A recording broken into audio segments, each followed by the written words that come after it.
Welcome everybody to Orange Beach, Alabama the hosting site of the 2022 Gridiron Football All-American Bowl Game. Jace Lejeune here of Gridiron Football. Alongside myself is the man, Andy Bryson. Andy, Well, I think you kind of put too much on that right there.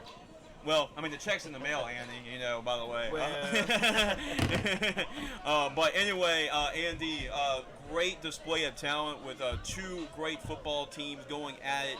But not only some of the local talent, but we have a lot of national talent as well. And it's going to be a great football game here. First time that it's out of Louisiana, here in Orange Beach, Alabama. It should be a great football game in front of these Alabama fans. Get to see some of the best talent in the country. Yeah, I mean, we got kids here from Colorado all the way to Florida. I mean, everything in between. You know, Texas, Louisiana, Mississippi, Arkansas, Tennessee, Georgia, Florida. I mean, we got some of the best prospects in the country out here tonight. I'm excited to see what some of these guys have. We got kids from nowhere to big cities like New Orleans, Louisiana. So there's a lot of great talent out here. Well, Andy, we got time. We can introduce everybody to some of the players that will be playing in this football game. Go for it. And if you want to stop and talk about some of those players and what really drew you to invite these guys to play, and because you earned your spot to play in this football game. So, any comments on any of these guys? Yeah, feel free to chime in. But on the West team, Well, I kind of watched all these guys. right. I basically, I'm the ultimate. I have the ultimate say-so in what goes on here. So, it's my name on the side of the door, right? So, I've watched a lot of these guys. I say a lot. Every one of their films. So, let's go. Let's start here on the West team. Jace, you go ahead and introduce them, and we'll go down the list. And and some of these guys, like the first one, Dante Glass. I saw out at Soapy Wright. Saw him playing against Livingston a few weeks ago. Yeah, it seemed like it was a couple of days ago, but it's been 2 months ago now. Yeah. Good little defensive back out of Soapy Wright, out of New Orleans, 9th Ward. This kid's hungry. I'm excited about seeing him. And then we have Dante Morgan from Kinder Discovery as well. And then we're going down the roster, Donald Bezant, another Sophie B. Wright, a player from New Orleans. Then number 4 defensive lineman Elijah Foster from Franklin Parish, all 6'6" of him. One of the most talented defensive linemen that you'll see out here. Cameron Triplett from Central High School. One of the better personalities that you'll find around, and a great football player as well. And I believe his cousin was a part of this Gridiron Football All-American Bowl game, and a really good one, by the way. Yeah, he signed at Arizona State and wound up transferring to his home school in Grambling, Louisiana. But yeah, Cam's actually offered to go play in Grambling. So yeah, this is gonna be a good game. Yeah, I'm very excited about it. And of course, from your local hometown, Isaiah Stinson from Rose Pine High School. And then we have Samaj Hayes from Vidalia High School, number 7. Peyton Daigle, number 8, from Iota High School. Jared Jones, one of 2 guys named Jared Jones that you'll see out on the football field. Yeah, don't get confused. One's from Sophie B. Wright, one's from Livingston. Those are arch rival schools. So Yeah, right. This is going to be a kind of fun night to call those 2 guys out. Damian George, another player from Sophie B. Wright. And then we talk about all of these great passers in Louisiana. And this is a loaded year in Louisiana. Arch Manning and Ricky Collins, all those guys. But this guy, Kalen Davis, he led the entire state in passing this year for Patterson High School. Thank you all for coming out. And we have at running back, number 12, Bobby Ray Shepard from Faraday High School. DeMarcus Jack, he is a hammer. He is a loaded I'm actually very interested in watching this young man play out of Elton, Louisiana. They're very proud of their caution light. It's a great big metropolis there. But I'm excited to watch this young man play. All 6'2", 230-pound hammer. All season long, he wound up dragging guys 20, 25 yards to get those first downs for his team. They wind up breaking their losing streak this year, and able to start winning football games. So I'm excited to see this young man play against this type of talent here. And speaking of winning a lot of football games, Gary Mack Thomas from Oak Grove High School, They won 3 state championships in 4 years in the state of Louisiana, and he's going to be playing the Gridiron Football All-American Bowl game for the West team. We have Cameron Randall from Westminster High School in Opelousas, and boy, I mean, he looks the part. A really good tight end. And then number 16 quarterback of Franklin Parish High School, Bryce Curtis. And talk about a winner. He's won a lot of football games and had a lot of success at Franklin Parish. Han Darbone from Eunice High School, and his older brother also. You know, speaking of Hammer, he's another Hammer, big linebacker. You know, massive linebacker out of Eunice, Louisiana. His big, like you said, his big brother plays at Louisiana College. So another big guy I want to see play tonight. Now, one of the most interesting storylines I followed throughout the week is Aiden Klein, because he's actually, even though he represents the West team as an athlete, he is the starting kicker for both teams. So that is an interesting nugget that we're going to follow along throughout the night. Yeah, you know, he came in this game. I'm sorry, Coach Dakota. I know you're fixing to disown him, but but you know, he came in this game tonight, you know, wanting to showcase his talents against some of the best in the nation. He was MVP of the district. I think he's MVP of Class 2A football. But he wound up scoring touchdowns at running back, receiver, even defensive back. He had pick sixes all year long. I think he had 2 or 3 pick sixes. Yeah. He was named Player of the Week for Gridiron football. Yeah. At least once. Yeah, he was. And then he wound up kicking every field goal, and he can kick from 40 to 5 yards out. Mm-hmm. So this young man can do it. He's going to play a lot of offense, defense, and special teams tonight. And he'll play special teams not just for the West team, but he's going to play special teams for the East team as well. Yep. So he'll be doing all kickoffs and all punts and all field goals tonight. Yeah, he'll also paint the field. He'll take the tarp down. I think we signed him up a water boy as well. He does it all. I mean, a man of many traits. Jalen Gilliard from East Jefferson, a great athlete in Metairie, Louisiana. And then talk about tracks. Yeah, you don't have anything with Jalen? Okay. We're moving on to Jalen Moody and talk about some track speed. Jalen Moody has it. Won a couple of really state championships in track. So yep. He's a speedster. We have Brendan McMillan. Maybe a little undersized, but he's not scared of anything. He can go up and hit with the best of them. Talk about world-class speed. Jermani Davis. This is another guy who's always been in the Gridiron Football Player of the Week discussion every single week, and he's played some quarterbacks at Cecilia, running back, receiver. He does a little bit of everything for them as well. Keemon Johnson from Livingston Collegiate was part of that rebuilding year when we won 10 games this season. Bryson Meeks, his little brother Brendan Meeks, played the 7th, 8th grade game earlier today. Another Rose Pine guy. Yep, that's another Rose Pine guy. Sorry if I yell out too many Rose Pine people, but you know, gotta have a shout out to the home crowd. We have Jaden Pearson representing the west side of Baton Rouge of Brewery High School at linebacker. At defensive line, Kellen Hall from Sterlington. He's part of a powerhouse up in Monroe in Sterlington High School, and a really good defensive lineman. And we have Marquise Baptiste from Madison Prep. That's one of the big stories out here tonight. Is Marquise Baptiste. I want to see. He's going to be playing a lot of defensive back. I mean, he is a defensive back. He's got big time offers. I think Prairie View, if I'm not mistaken. So another Division I guy playing here tonight. So a lot of talent out here. Yeah, definitely. A lot of talent out here. Kendrick Alexander, defensive lineman from Cecilia, another really good one for the Bulldogs. Hunter Fondo, I mean, he is a really good football player for the Blue Gators up in the Central Episcopal. Right. I saw him play last year, and he is a beast. Moving on, we have Reagan Bowen from North Shore High School. We have Kendarius Lawrence from Rayville High School. Gage Hildreth from East Beauregard, and that was an interesting story about what Gage has done for us as well. Again, it's opportunity to play in this game, the Gridiron Football All-American game, and use the NIL initiatives that we brought up, and really went out to a couple of businesses and help. And this is really good practice for these high school players to have that opportunity to do that. We have Deshaun Clark from Kinder Discovery. He has a twin that we'll talk about a little bit later on, number 56. Calvin Lang from Booker T. Washington, and he is impressed in practice. this week from Booker T. Washington. Check Yeah, out number 57. the other day he caught my eye where there's an explosion off the line. He was getting, you know, off the snap. He was getting off the snap really fast. Exploded past the tackle, making plays in the backfield. You know, all day yesterday at practice.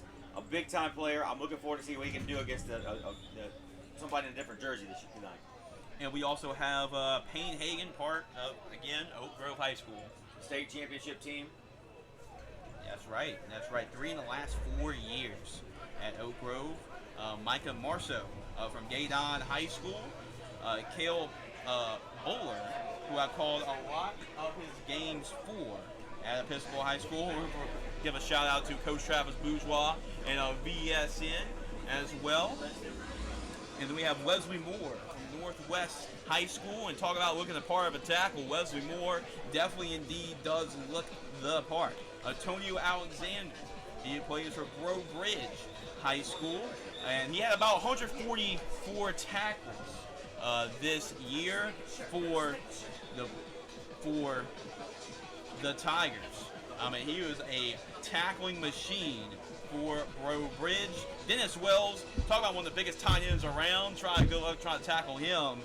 Marcus Clark at running back, who's actually the brother of Deshaun and Deshaun Clark. Deshaun Clark is number 90.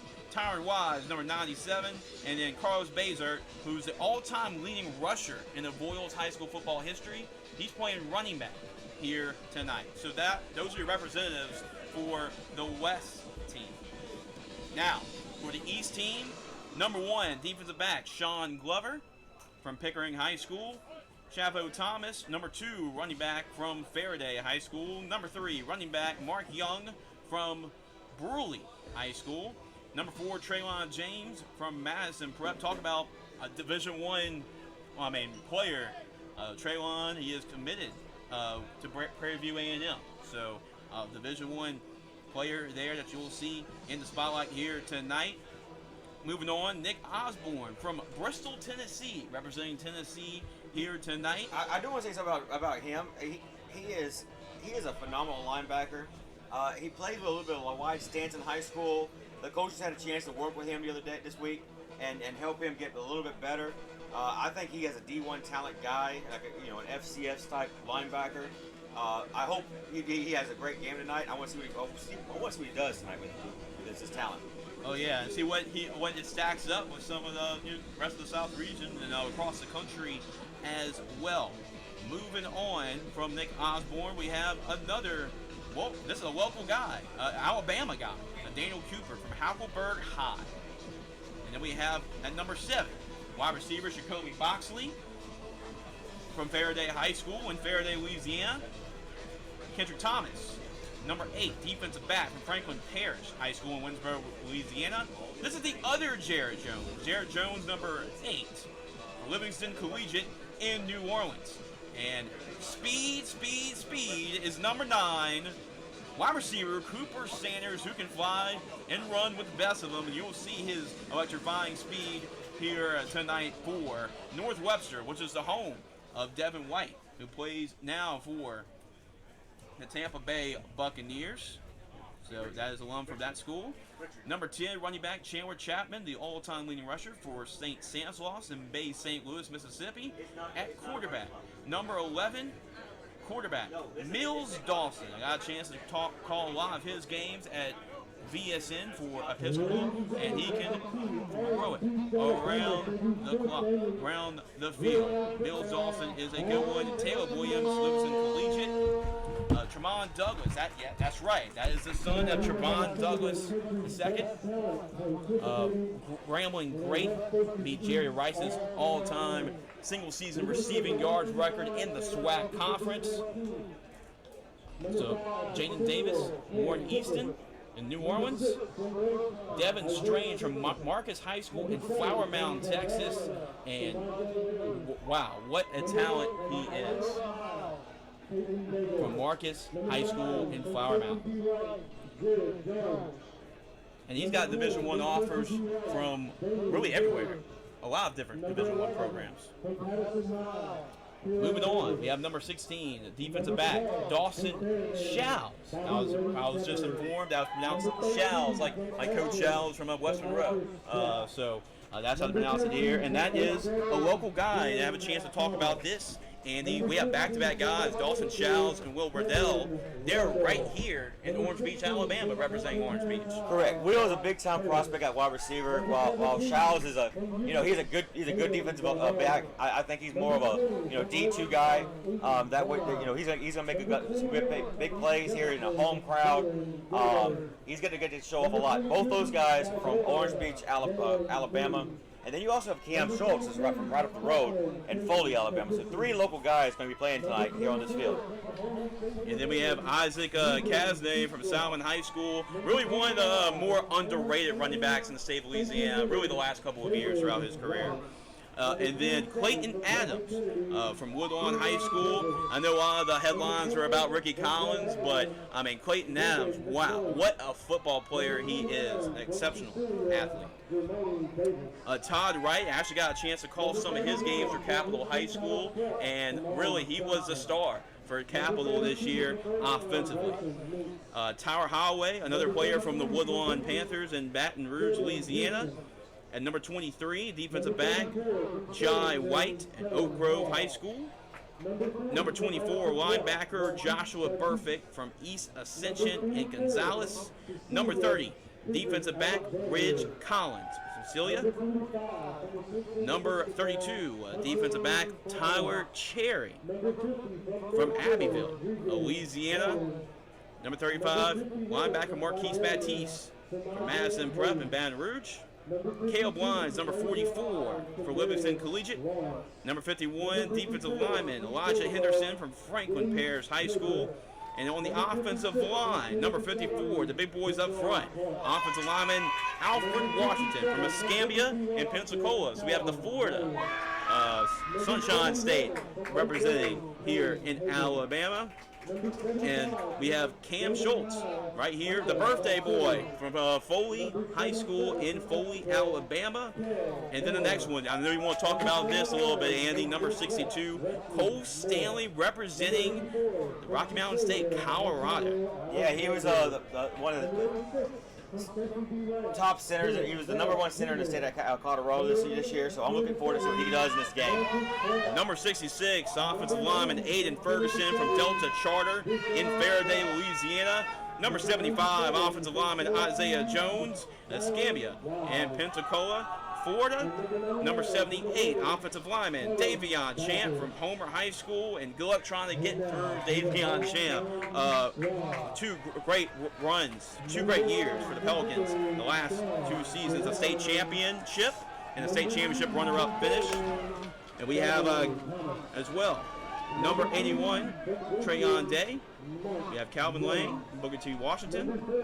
Number 85, defensive lineman Christian Tate from Livingston Collegiate.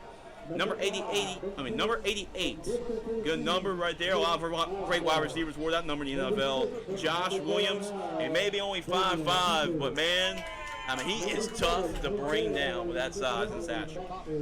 And then wrapping up the team, we have number 93, Jaquez Minor from Escambia and Pensacola. And wrapping up both teams, we have number 98, Calvin Batley from Collegiate in Baton Rouge, Louisiana. And those are your rosters for both the West and the East team in the senior game in the Gridiron Football All-American Bowl game. Number 11 from East Louisiana, Mills Dawson. Number 12 from Livingston Collegiate, Taylor Williams. Number 13 from Woodlawn, Colon Beverly. Number 14 from Warren Eastern, Jaden Davis. Number 15 from Marcus Devin Strange. Number 16 from Orange Beach, Devin Shaw. Number 17 also from Orange Beach, Will Riddell. Number 18 from Salmon, Isaac Casnade. Number 19 from Woodlawn, Clayton Adams.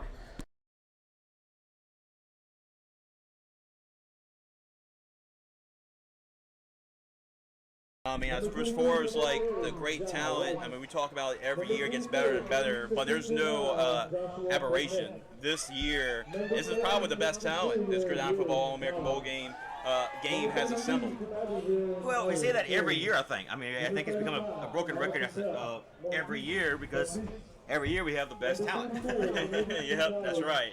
That's right. And it's just really these players, and that's what the audience has to keep in mind. All our viewers have to keep in mind as well. But these guys, they deserve the right. They earn the right to play. You have to earn the right to play in this game. It just doesn't go to everybody. You have to. Right. We don't offer just anybody. I mean, you, me, and the entire staff, we go out. We watch a lot of football. I mean, a lot of football. Anywhere from Texas to Florida to Louisiana, Mississippi. I mean, we put a lot of miles on our vehicles. We go out. We have a lot of coaches across the country to come out and help us out. So we see a lot of football. So yeah, this game is by invite only. No kid. You just can't sign up. You just can't pay your money and be in the game. It's by invite only. Yeah, and just watching the practices, just like a little bit that I was able to get through practice. I mean, I've been to a couple LSU practices this year and covering LSU football for you, Andy. But like, as far as like hard hitting and full speed, like, I mean, they're hitting out there, and it shows you a whole lot what's going on.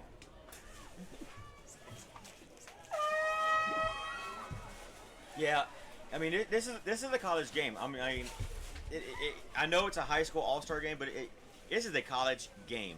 Every prospect out here has can play college football.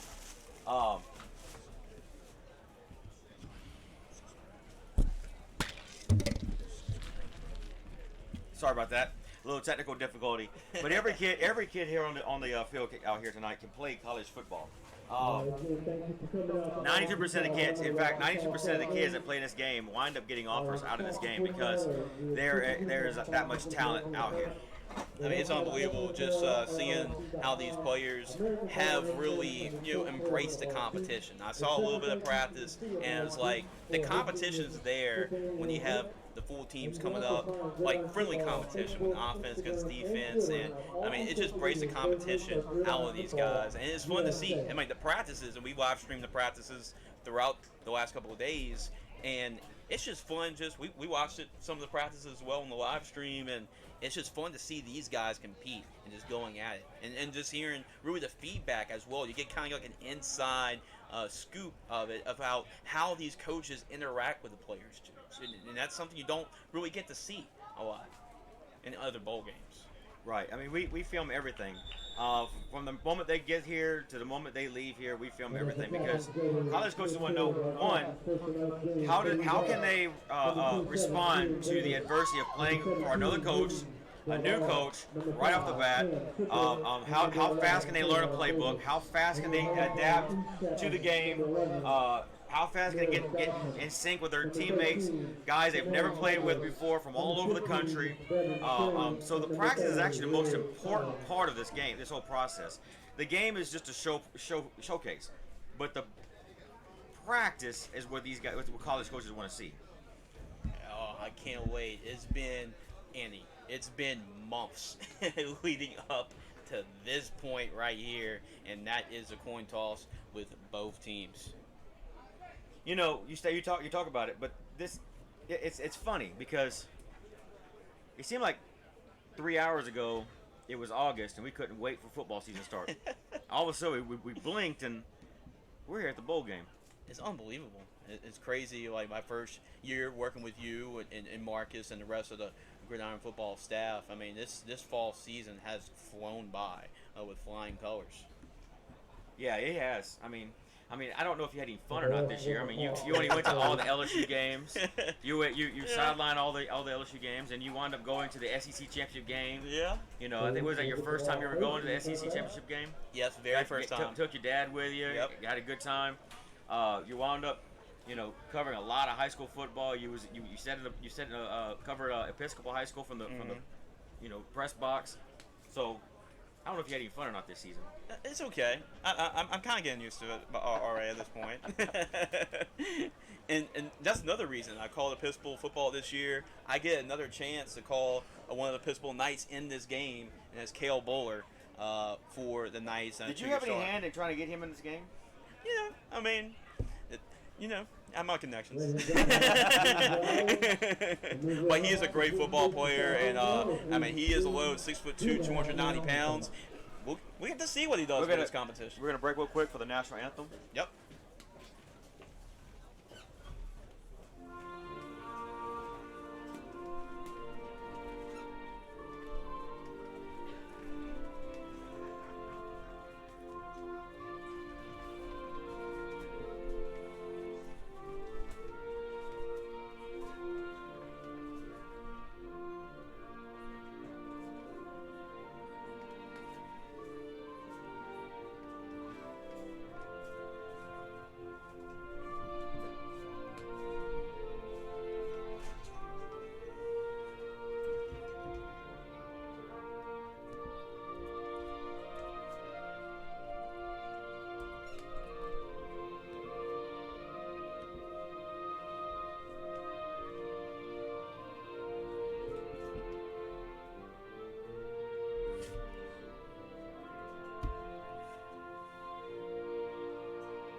Well, I say this with every broadcast, but especially with this one. Let's play some football right here in Orange Beach, Alabama. The 2022 Gridiron Football All-American Bowl game. Get your popcorn ready. We're going to have yourself a great one. There's a big crowd here tonight, Jace. I mean, it's going to be an exciting night.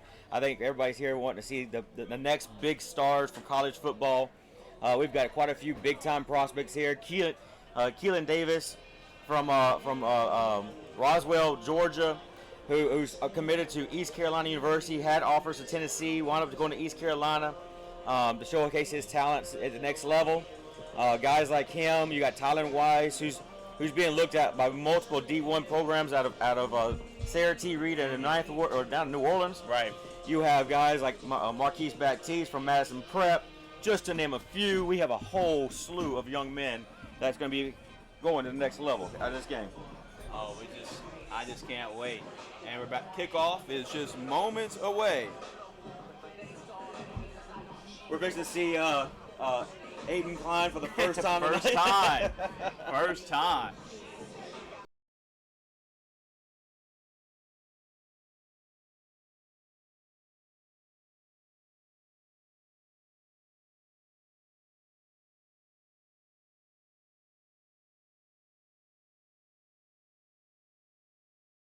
Across the field is Big Gabe Northern, yes, from LSU, Buffalo Bills. These young men this week had an opportunity to meet with him. Big time guy from LSU, like I said, out of Baton Rouge. He actually sponsored the game with these footballs. So it should be a very interesting night tonight.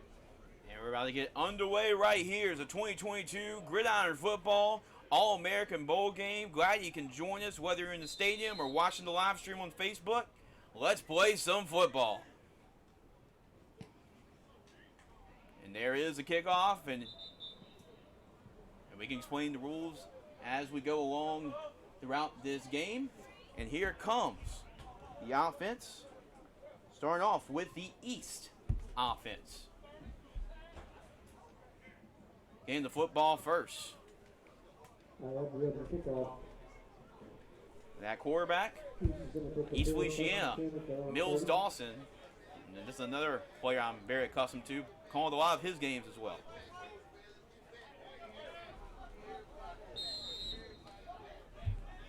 One receiver on the near side, two on the far side for Mills Dawson and company. First play of the Gridiron Football All-American Bowl game. And they're going to run the football. Actually, it's a play action. Pass is incomplete. And now it's second down. I'll take first play. Mills fooled me. I think you fooled the camera guy as well. That was a very impressive fake by Mills Dawson. And now we're going 4 wide here. Dawson, instant pressure, has to throw it up, and it is incomplete. And it was just instant pressure on the inside. Carlos Bazard, he's been known as a running back for Royals High School, but we're going to see him play on the D-line tonight. It's kind of interesting. He's played high school football as a running back. Here, he's going to be playing defensive line. I wonder how that speed. Dawson, they're going to set up the screen. And nothing doing, and what a great first impression made by the West defense with a 3 and out.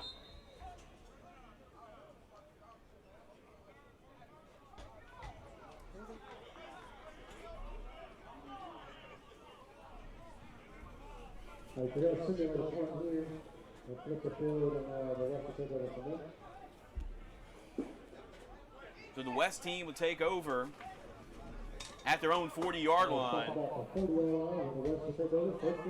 First down and 10 for the West team.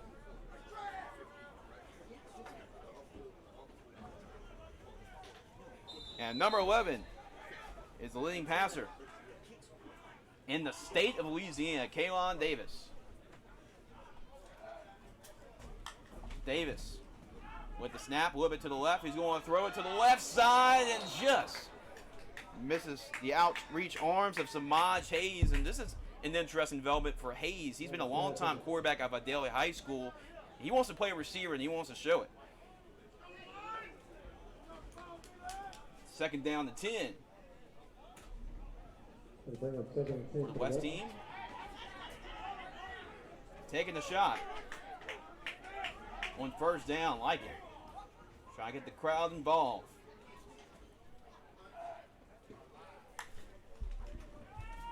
There's a handout to the right side, and nothing doing there by the East defense. That is number 93, Jaquez Minor.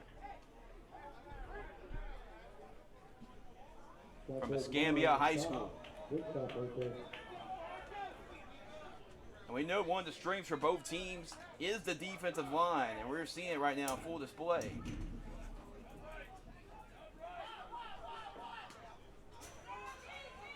Third down and long. Third down 15. Empty shotgun for Davis.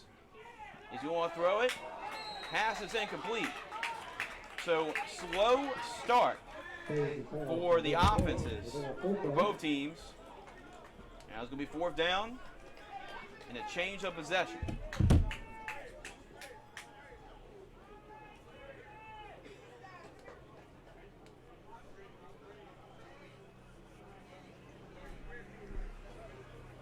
And now the East team will take over. Both teams, if you just joined us here, both teams going 3 and out.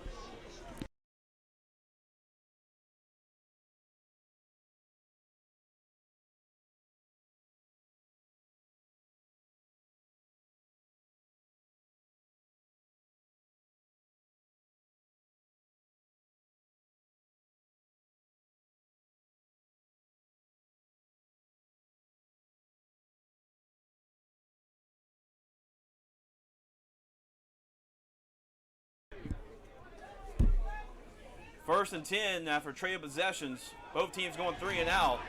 And a stiff arm. And I see some physicality right there.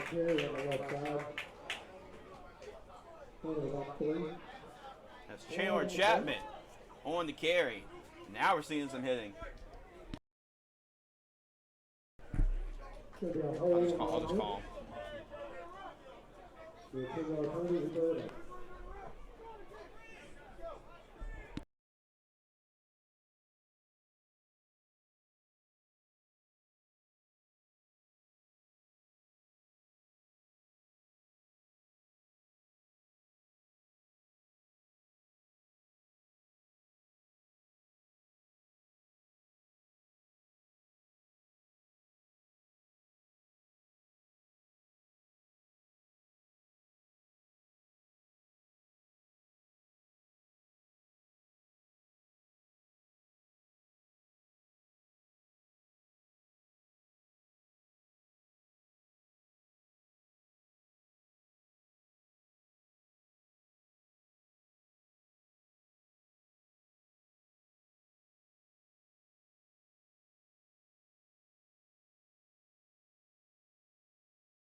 have a little break in the action here, about to get started any moment, as both the coaches have a conversation with the referees. Start this one. Slow start for both offenses, but the defenses have been hitting pretty hard on that last play. I mean, you saw Chandler Chapman, who set all kinds of records for St. Stanislaus this year, with a nasty stiff arm. I mean, that was like Derrick Henry, elite level type stiff arm right there. And then we're going to continue action.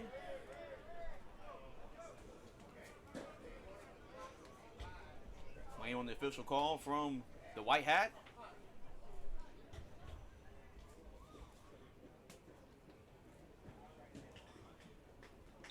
And here we go, back in action.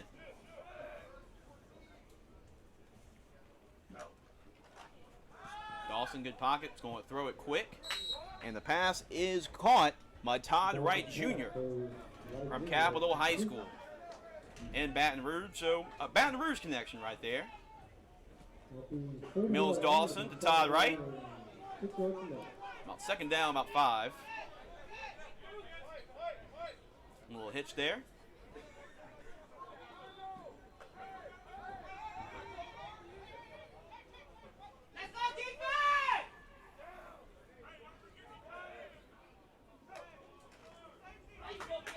Dawson throws a little bit behind the receiver. Pass is incomplete. On the coverage, it's Kimon Johnson from Livingston Collegiate Prep, number 31. So now third down. Both teams trying to search to seek the first down conversion of the football game.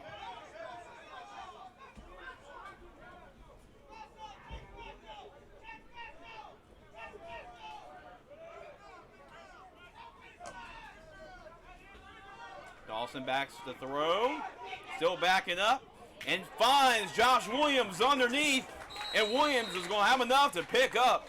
And he's first down. There is a flag on the play, 2.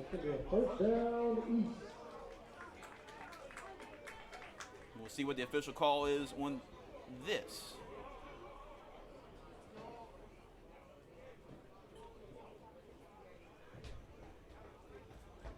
As of now, would be a first down for the East.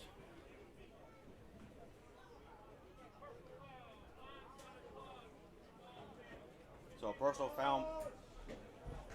Personal foul, blindside block here. So that's going to wipe out first down conversion. And a good job by Williams is, helping his quarterback out. But the play would be wiped out because of penalty. Third down, 6 for the East.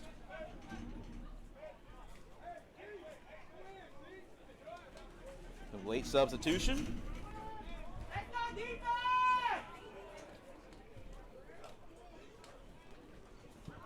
Dawson clean pocket. Throws, he finds Williams again underneath. But it looks like he's going to be just short of the first down mark on the tackle, number 33. And that's Jaden Pearson from Broley High School on the stop. Now it's fourth down.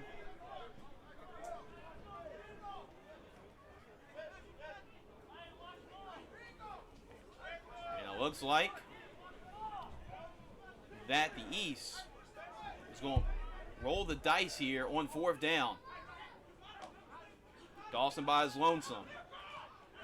Pass is incomplete, and that is a turnover on downs, and the West team will take over. Gutsy call. And now the West team will take advantage and will be in East team territory. On the plus side, let's see the West team can take advantage of the good field position right here.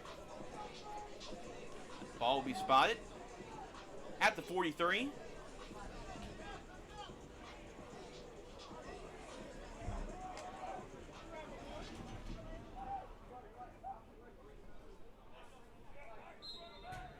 And quarterback Bryce Curtis from Franklin Parish High School in Winsboro, Louisiana.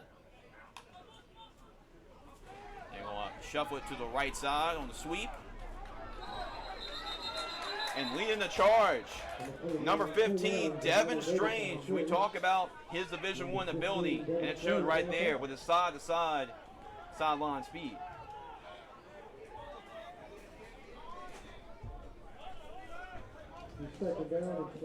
Second down and 12. And Devin, I mean, he's received interest from Michigan. And Michigan, they're finding the college football playoff.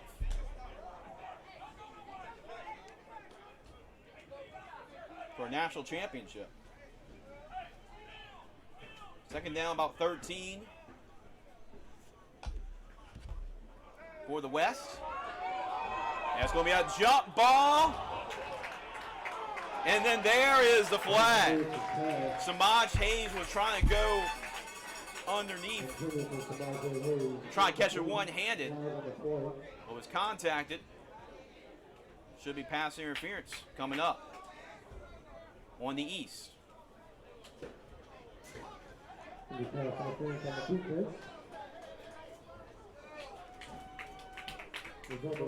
The first down conversion of the game comes via penalty.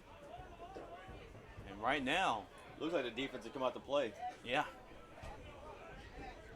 And we knew that really the strengths for really both teams, I mean, the defensive line, I mean, deep down the line, both groups are very deep on the defensive line.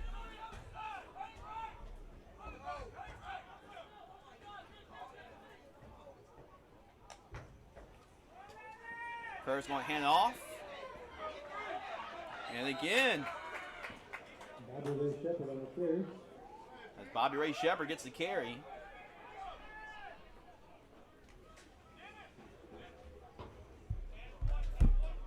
A good pickup on first down.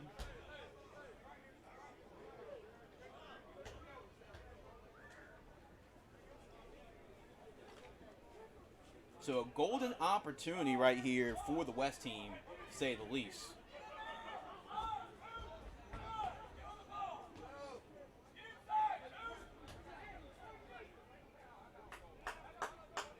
Bunch set on the left side. Low snap. Curse is going to have to throw. It is batted down. Batted down by the East. Number 14, Jaden Davis from Warren Easton. That fine Eagle swatted that one away. And you can just see how long and lengthy he is on the outside.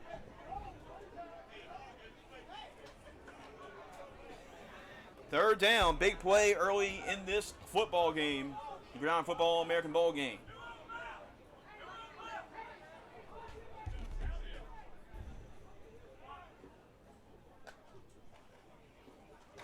Oh, a big hit in the backfield. And finishing off, number 85 for the East, Christian Tate. And I interviewed Christian earlier today, and he is so excited for the opportunity. And what a hit he made, what a play he made. Yeah, they're in the crowd and let us know too. That was a pretty good hit there. I think I heard that one from Gulf Shores. I think it's still traveling, echoing right here. But that was one impressive hit.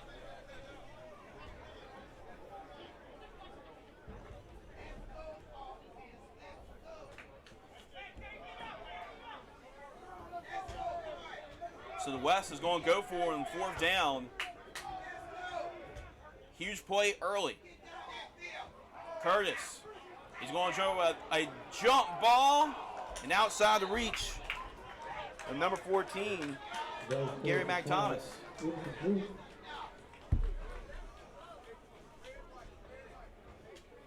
So it's a turnover on downs. So both teams turnover on downs on the last two possessions. And now the East will take over.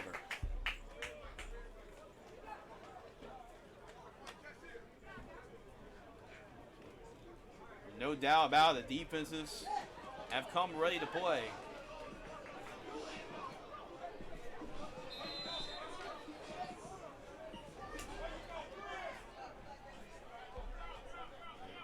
Brian Jenkins is in the game at running back from Pearl River. talking about one of the most underrated running backs in the state of Louisiana the last 4 years. And Jenkins will get the carry. On the left side, but that defensive line is all over it. Number 27, Kieran Davis, the East Carolina signee. And he is going to be a good one for the Pirates. You know, I first saw him as a freshman over at St. Edmunds High School in Eunice, Louisiana. Put him on a magazine as a freshman because he was an All-American. How about this? We got a big play. Here we go. Down the sidelines. The 30, the 20, the 10, the 5. Touchdown. There we go. Number 6. Touchdown East. And that is Daniel Cooper down the sidelines. And now we got a touchdown on the board, Andy. It's a matter of time before that speed starts catching up. Because this game, there's a lot of prospects that run 4.4, 4.5 40s. You just won't. I told these guys on day one, you were a big fish in a small pond. Out here, you're just a small fish in a big pond. So it's a matter of time before that speed catches up and these guys start taking off. Well, the Alabama native getting things started here in Alabama with the first touchdown on the scoreboard. And the East takes a quick 6-0 lead. There's that offensive explosion we were waiting for.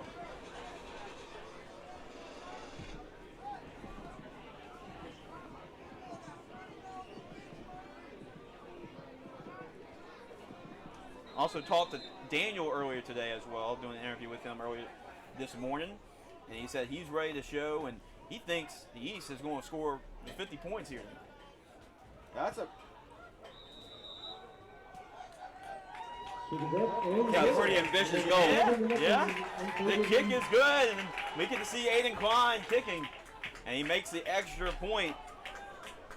And what a way to start as all the East teammates are celebrating in the first scoreboard. I know who had this on their scoring card for tonight, but the first touchdown, Mills Dawson to Daniel Cooper for the first touchdown in this football game.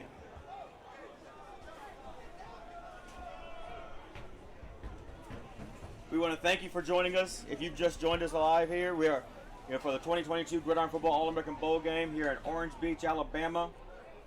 We're in for a good show tonight. So it's 7-0 East. We got it's 7:31 left of the first quarter. We're just getting started here in Orange Beach. And I have to say, the uniforms, man, they are really good. And a huge shout out to Ultimate Apparel for all the work they've done. And these uniforms, man, they look really nice tonight. You can find Gridiron Football on Facebook, Instagram, and Twitter, and all three social media sites you can find my numbers. Gridiron Football, USA.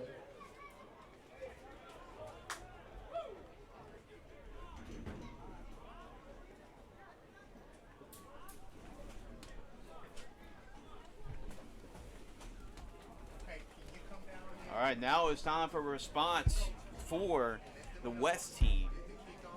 After the touchdown, let's see what they can do. And so far, it's been kind of a sluggish start. Both teams, both offenses trying to find their footing. This game was on Friday, and it was moved to Thursday, which is tonight, because of potential bad weather in the area. We have a huge shout out to Orange Beach Sports Complex for making a really accommodating place for us. And man, like Daniel Cooper, I'm sure a lot of fans here are pretty much familiar with Daniel, what he can do. But we got a lot of fans that just saw, like, wow, I mean, he can really go. And you just saw it with that run after the catch.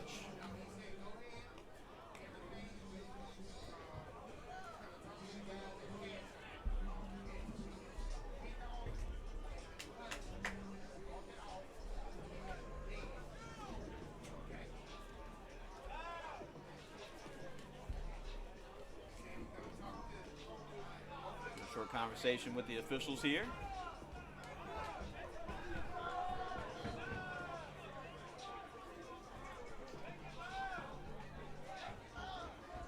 You see Tremont Douglas, one of the coaches.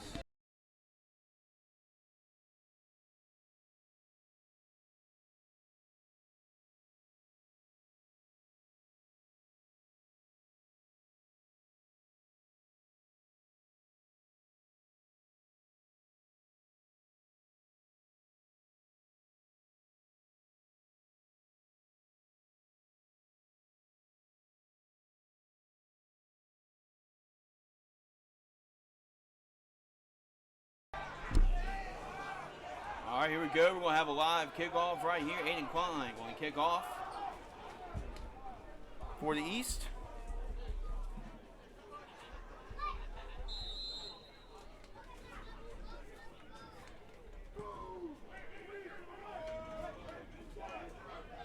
Here is a return.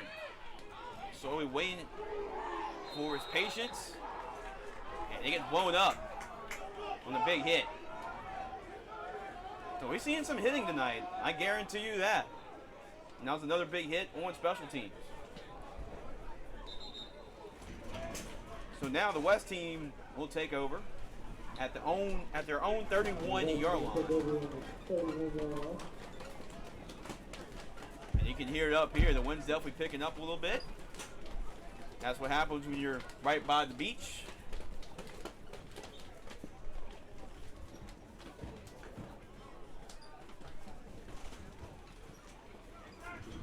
All right, let's see what the West does in response.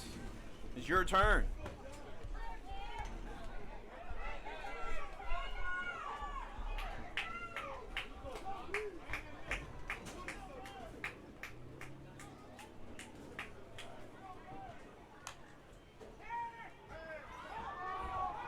And Davis hit from behind. It's incomplete. Second down and 10 for the West.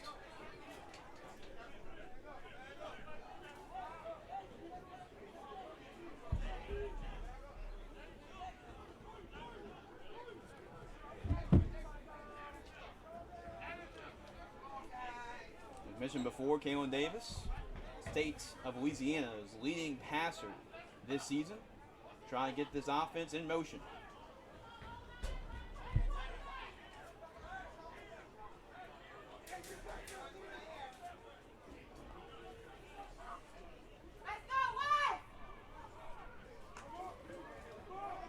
Going to swing out to the running back and too far in front of Jalen Moody.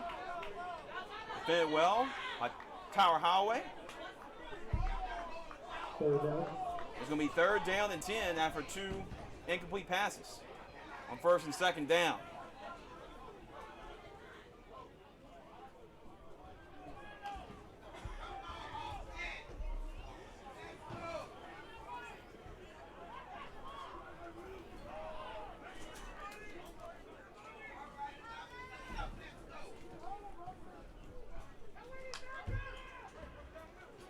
Here's a screen, and passes almost intercepted off the deflection. Now it's rough three plays, and a 3 and out for the West. And now the East, after scoring the touchdown, has a chance to get some momentum.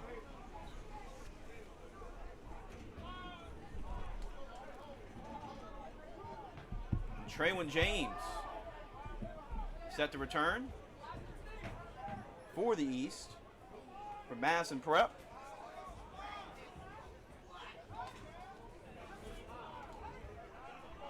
Signee Prairie View committed to Prairie View A&M. Here's Clown on the punt.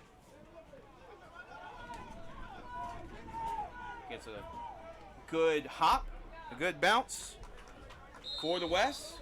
And the East will take over at their only 34-yard line. Now, after the big play to Daniel Cooper, let's see what the East does to take advantage after the touchdown and the stop.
What a throw completion on the last play. And this is another one. Tremont Douglas is loose.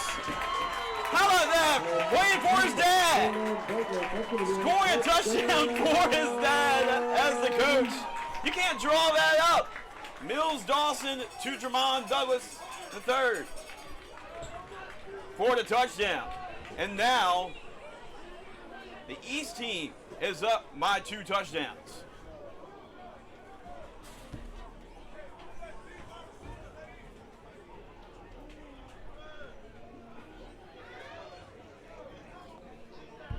What a play it was on the touchdown connection.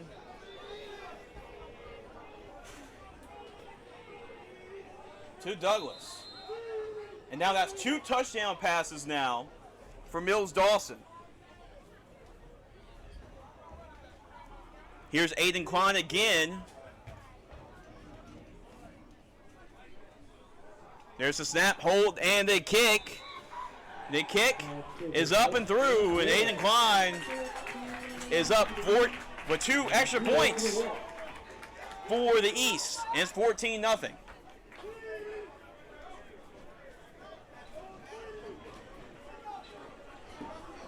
Great start for the East. 2 accurate passes by Dawson, but it was really the runs after the catch, the explosive plays. We've seen some of what these receivers can do for the East. 5:38 left to go in the first quarter. And towards the sideline, Tremont Douglas, the third, celebrating with his teammates. And now the West, they're just trying to stop the bleeding right now. But to set up that touchdown, what a catch that was. So the whole issue so far has been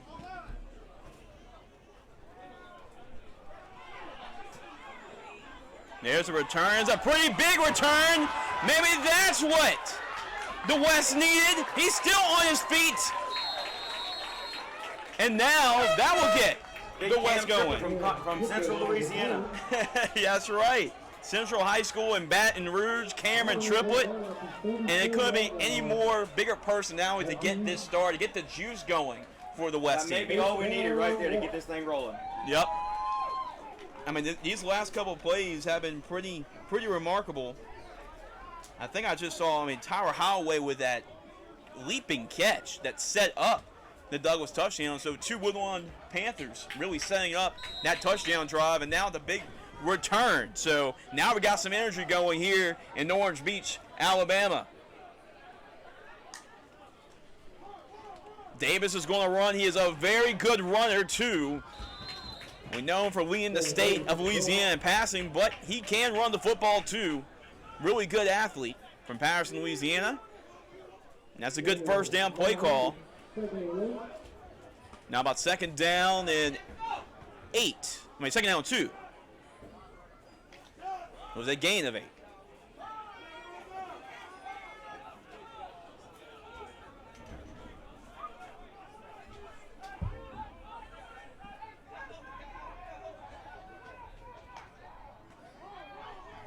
There's a heavy bruiser, rushing attack, trying to pick up that first down. That's Kieran Davis, the East Carolina signee. We saw him make a play on defense, and now we just saw him run the football for his former head coach, James Shiver.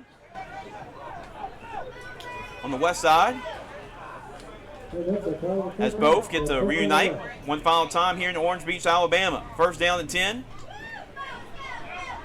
Curse is going to throw it up to Hayes. Hayes has been targeted quite a lot earlier in this one. Good coverage.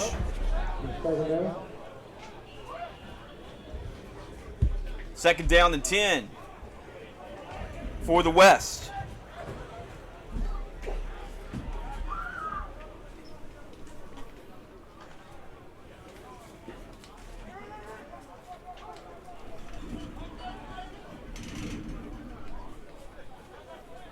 West team trying to get on the scoreboard. Miscommunication right there. Curtis has to throw it down. Throw it underneath, but number 1, Sean Glover, was waiting for him. 3rd down and 10. So after a couple really good plays, the offense of the West back in neutral.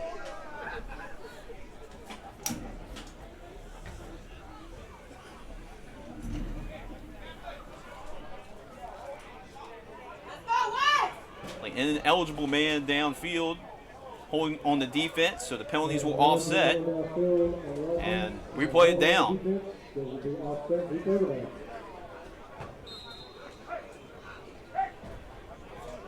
So it's 2nd down, 10.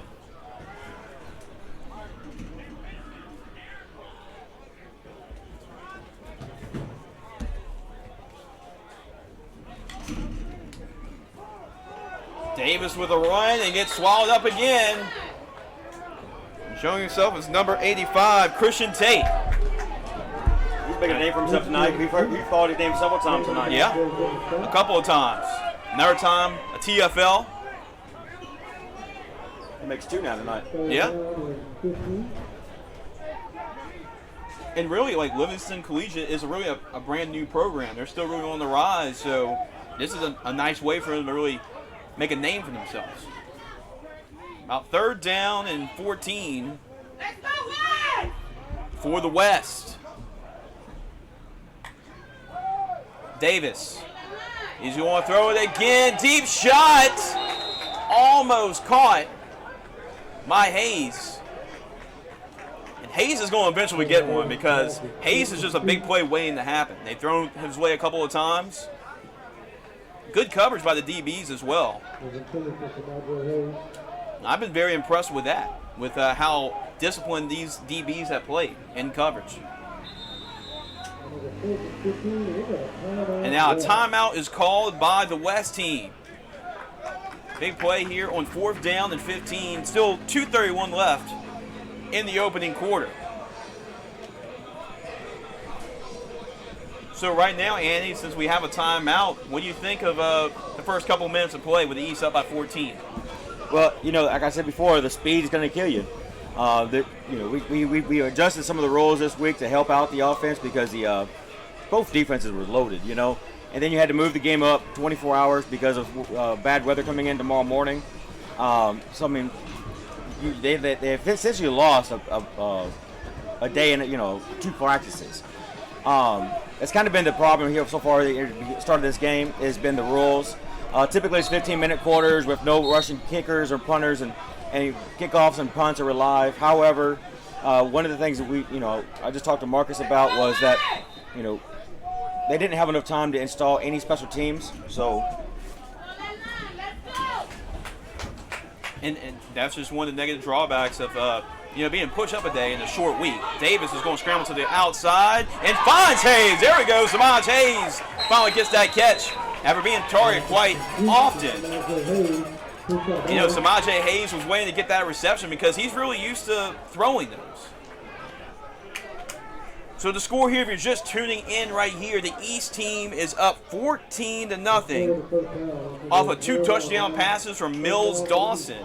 One to Daniel Cooper and the other to Jamon Douglas III.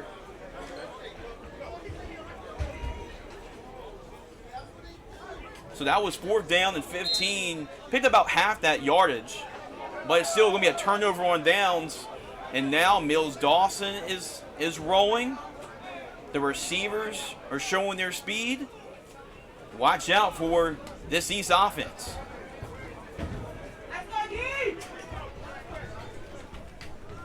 Play action. Dawson fires again. Hits off the helmet. Almost intercepted.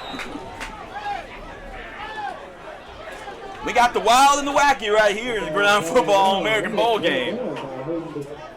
I think we could try that maybe 100 times, and the next 100 times, and we still wouldn't replicate what just happened right there.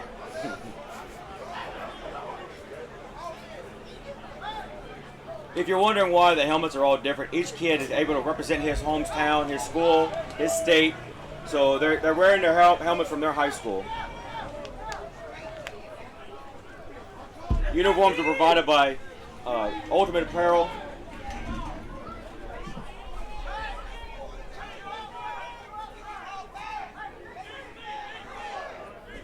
And we have to appreciate Ultimate Apparel for everything they've done for us and making this possible.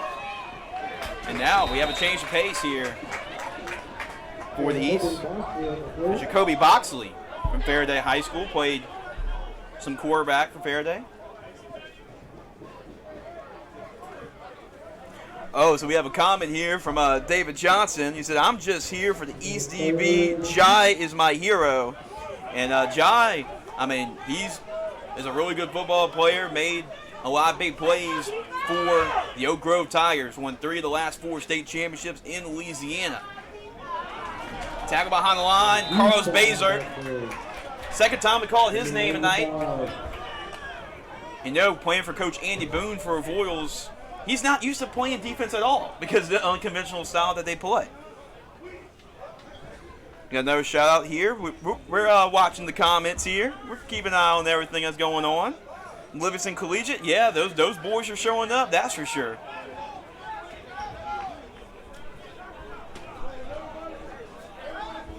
We love y'all chiming in. We appreciate everybody that's joined this live stream right here. We appreciate all y'all's support. Please like, share the broadcast out to as many people as possible because we got some good football for you right here in Orange Beach, Alabama.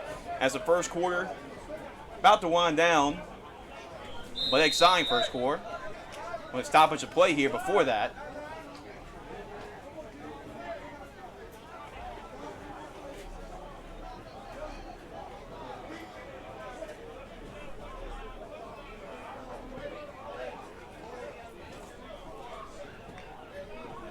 And really coaches for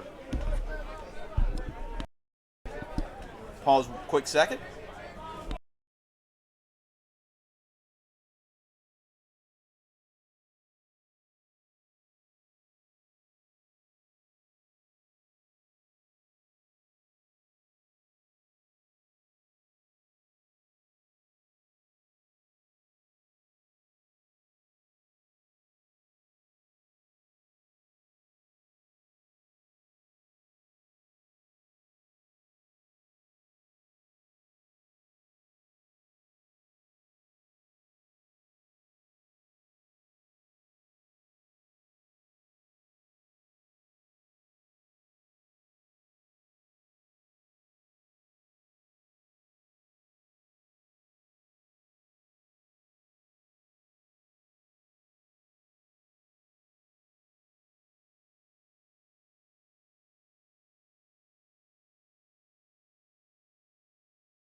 Teams are meeting right here. We have a quick conversation with some of the officials and the coaches getting together.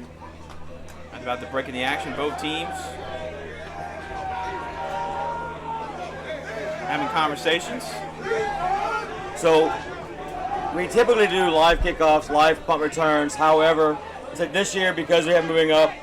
One team had practiced it, another team had not. They were unsure about the rules, how we were going to do this year. So that's been the problem tonight. Marcus Randall has corrected it. He's gone out there and talked to both teams. That's why we've had so many different delays with the penalties, or I'm sorry, with the delay of games. So we're getting underway. It's one of those issues where you have to move. When you move the game up 24 hours, things are going to happen. And thank you for the explanation, Andy, as well, explaining to our viewers what's going. Because there's a lot of nuts and bolts too when it comes with putting a yeah, there's a lot of things that involve in putting on a bowl game like this. You've got first off, you've got to recruit all these guys from all over the United States, and you've got to try to put together the rules to keep the kids safe. Safety is the number one key out here because most of these guys are potential college prospects, or most of them already signed. Some of them already signed. Yeah, or about to after this one, showing all their talents. And Klein's going to punt it here.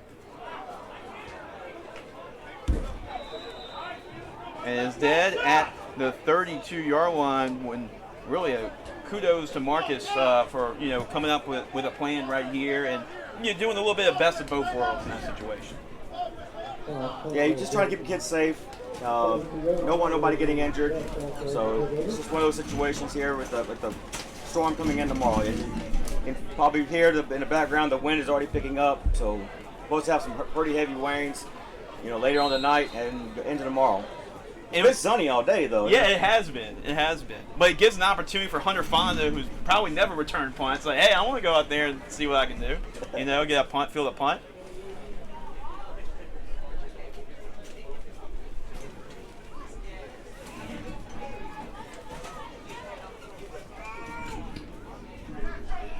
Here comes the West offense again with Bryce Curtis, and there's DeMarcus Jack. Feed the beast, number 13. I was like, again, like we talked about him earlier today, 6'2", 230-pound running back out of Elton, Louisiana. Big young man, strong, as you just saw, able to pull defenders down as he's rushing the ball. And that will bring us to the end of the first quarter with the East on top, 14-0 over the West. So that is the end of the first quarter. And a good start for the East team. So at the end of the first, we are 14-0 East team. This is going to be we're going to find out. See what happens with the defense now that they're getting the rolls down straight, getting everybody, in line. I mean, it's crazy what difference 2 plays can make, because it seems like both teams have really been evenly matched, but it's just 2 explosive plays by the East that's got them that 14-point advantage right now. But it's been hard fought and really, really good competition. I mean, I'm just as thrilled at watching the quarterbacks and the skill players as I'm watching the offensive lines and defensive lines going at it. So it's like you see all the battles being played out on the football field.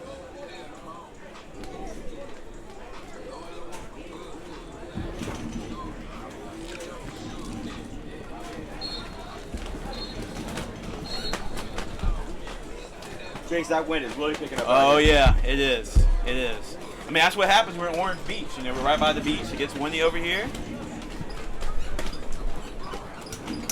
As myself and Andy are, braving the elements, stay on top of the press box.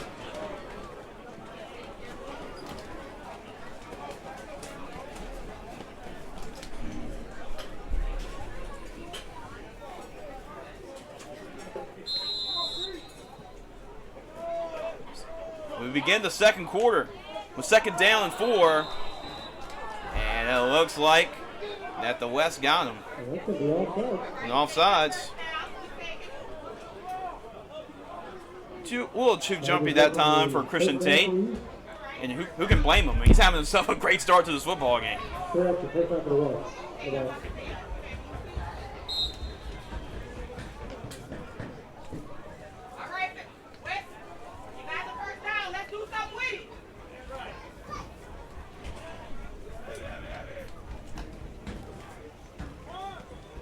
Curtis on the option keeper. He's going to dump it off and somehow finds his target.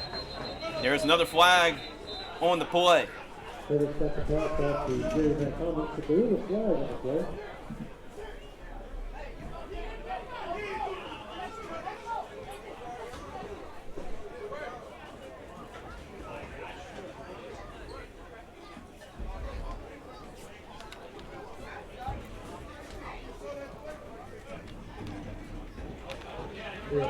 So no personal foul called against the East, which will help the West out. 15 yards and into East territory. Ball is spotted at the 42-yard line. And there are times that the West has marched the football in East territory, just can't capitalize and get any points.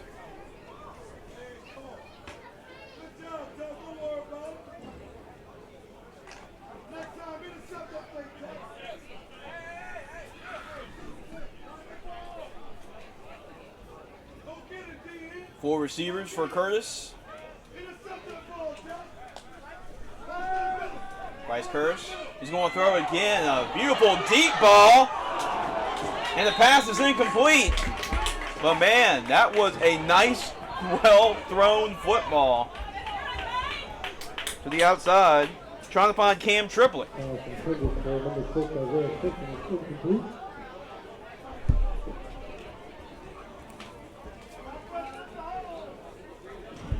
Or Isaiah Stinson.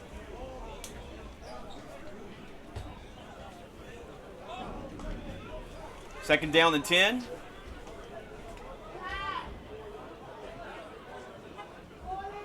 For the West.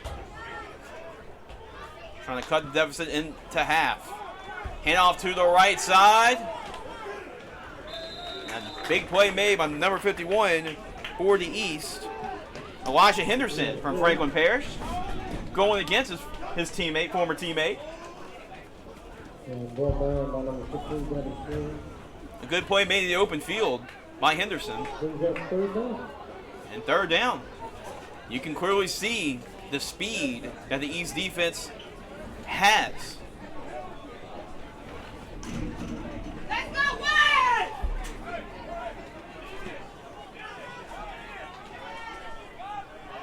Third down and 10.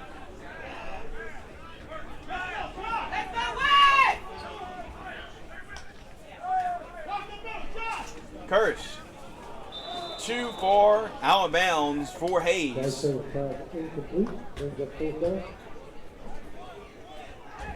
Pass is incomplete.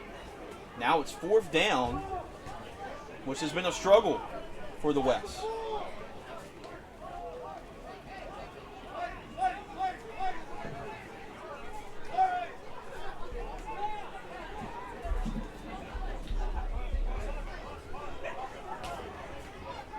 And now the West has decided to punt.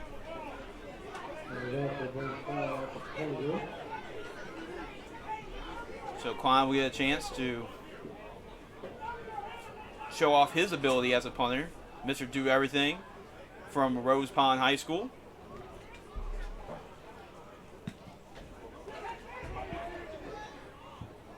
And the ball will be spotted dead inside the 20. East will take over at their own 19-yard line.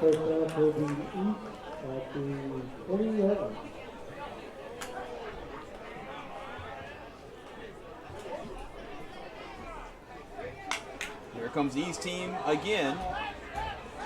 Just starting things here in the second quarter.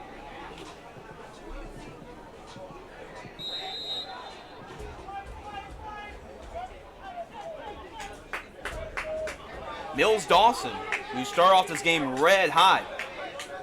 Back in the football game. Dawson's going to hand the football off. Joshua Burfitt. Actually, that was Ridge Collins. Ridge Collins from Cecilia was a two-way star at Cecilia at running back and linebacker. So you'll see a lot of Ridge Collins play on both ways. It looks like that's going to be encroachment and offsides called against the West.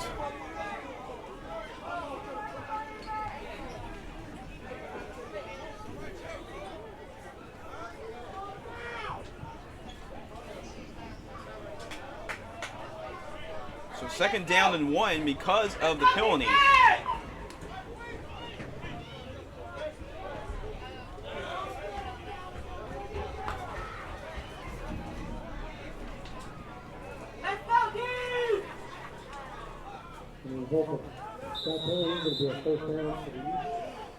Here we go again. First down and 10. Collins gets, actually it's a fake again. And Dawson is just going to slide down. And things are getting a little heated. And number 54, Alfred Washington. I mean, talk about a pancake. I mean, Alfred Washington was all in on that play, on that block.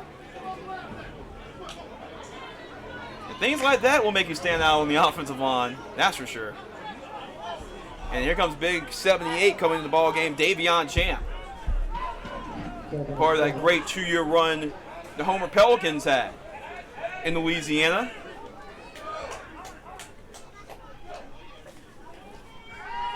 Dawson looks. He's going to fire, and he has a man, and it is caught inside the 40-yard line. A big completion to Clayton Adams. We're waiting for number 19 to get his name called, and the explosive Clayton Adams does right there. We had a chance to see him earlier this year when he played against Zachary High School in a big televised event on ESPN.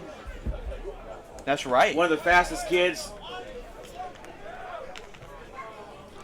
in the city of Baton Rouge. And the Woodlawn Panther receivers are showing up in this bowl game. And there's Chandler Chapman getting the carry. And Chapman set all kinds of records at St. Stanislaus running the football. Rocket Charles. In Mississippi. Yep.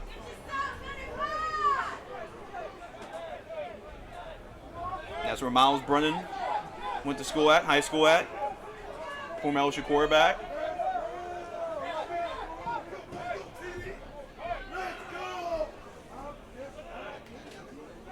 Adams in motion. They're going to fake it and hand it off to Chapman. Kieran Davis. I mean, you just can't escape him. You can't escape number 27.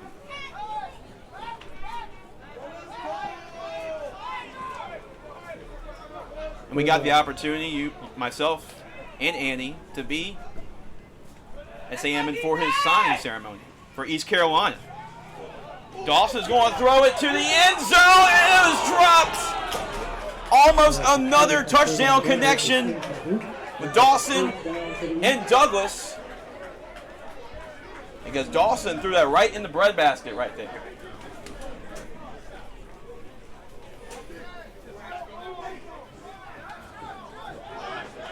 You know his dad's going to be giving him stuff.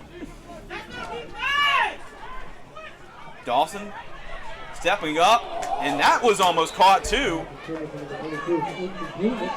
Intended for number 22. And that's a turnover on downs. And that's unfortunate because those are two well-thrown footballs by Mills Dawson.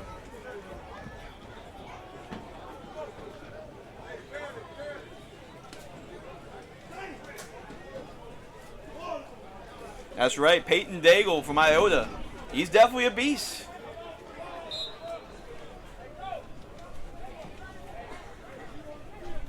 Representing the Bulldogs.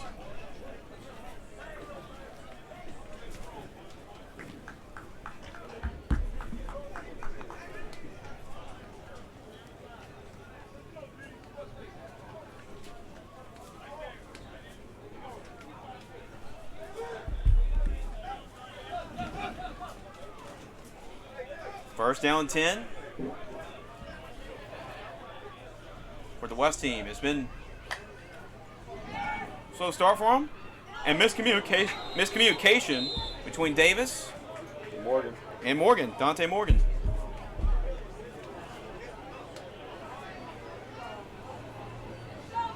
And sometimes, you know, like chemistry with receivers and different guys who are just starting to learn over a couple of day periods, you know, stuff like that does eventually happen. Yes, it does.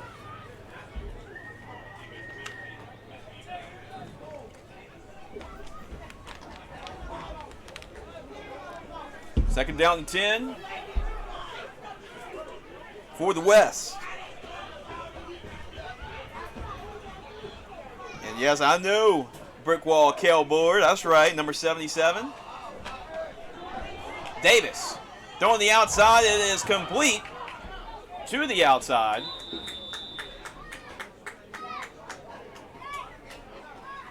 And that representing Oak Grove, Gary Mack Thomas on the reception. And it brings about a third down and manageable.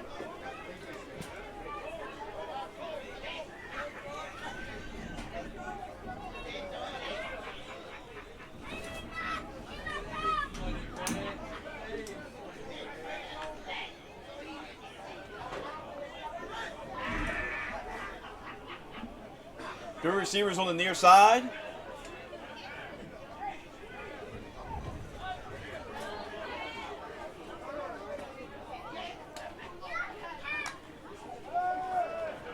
Davis, and the ball's coming free. The arm was going forward, so the pass is incomplete. But is that pressure again from that East defensive line? They got to Davis in the backfield.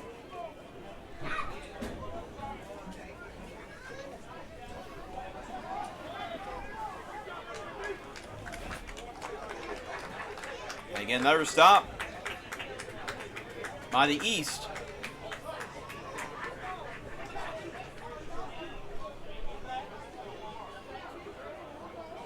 Here comes Aiden Kwan again. Nice easy play. Involving the long snapper, the punter, get a couple return men involved in the action too.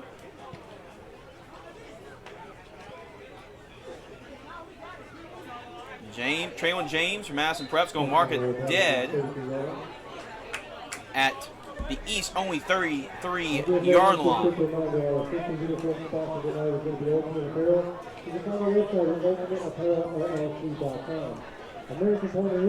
So we're about 4 minutes left to go until the end of the second quarter. And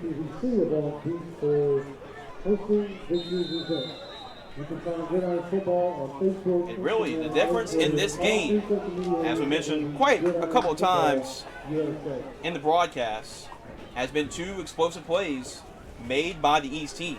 And that is the difference right now in a 14-0 game.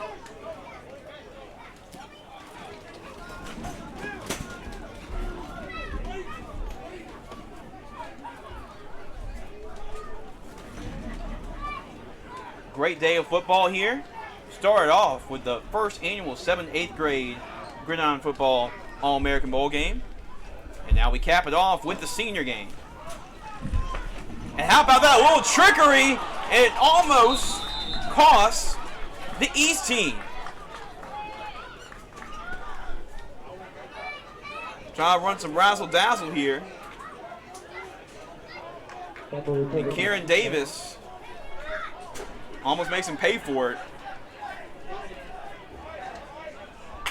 And that could have turned the game completely if Davis was able to recover that one. Dawson will set up the screen, and it is caught, and it's a big play here, and a big collision. You heard that. Probably all the way from Gulf Shores. That was Isaac Kasnave on the reception. And you heard the collision there. Cam Triplett.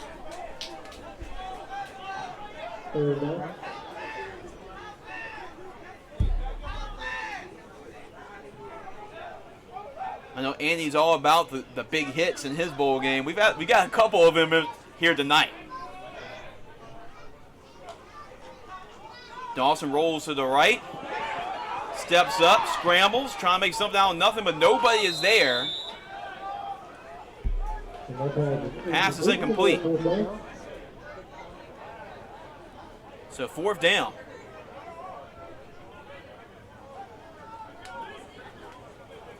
I'm seeing Dawson a lot at East Louisiana. I can tell you something, though.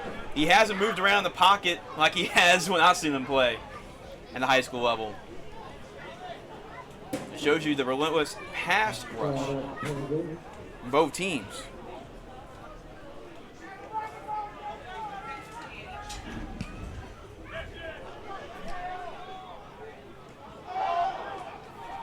And you know his teammates are going to pick with Cameron Triplett there.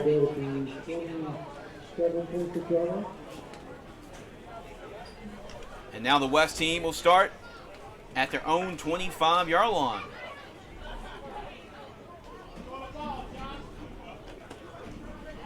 Just before halftime, so we'll see what kind of 2-minute drill we have here.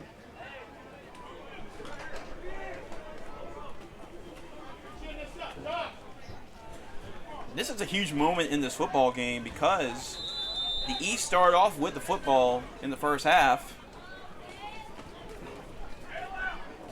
So the West, if they can get a score here before halftime, get the football, start the second half, try to tie this game up again at 14. Davis going to throw deep. He has a man that's open, and it is caught. Big play down the field.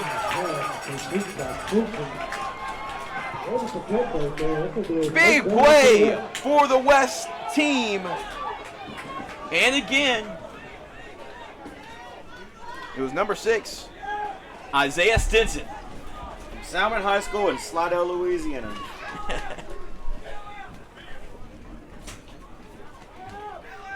That, a good dose of medicine for the West team. Davis, trying to see if he can feel it a little bit on this drive. Skips in front of the receiver, Morgan. Pass is incomplete. Second down and 10 for the West. About a minute 20 seconds. Keep our update on the scoreboard and the time. Got a minute 20 seconds left. Still plenty of time. And already the West team is in East territory.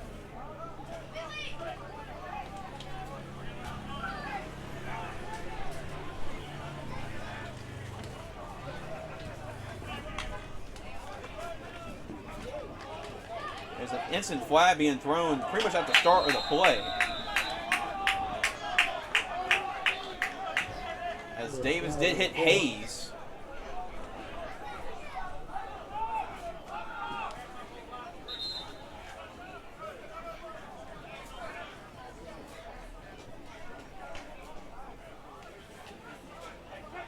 Flag was pretty much thrown almost immediately when the ball was snapped.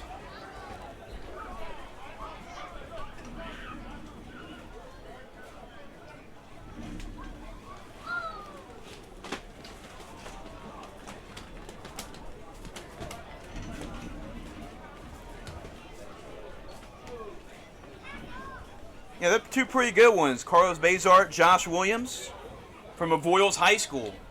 Part of a very, talk about big numbers this year. They pretty much led the state in points. They have over, a 2,000-yard rusher, a 1,700-yard rusher, and another 1,700-yard rusher. And they're all from the same team. And two of them are playing in this game, one as a defensive lineman, one as a receiver, and the other is a junior who is our Gridiron Football Player of the Week. So pretty good backfield the Mustangs had at Avoyles High School.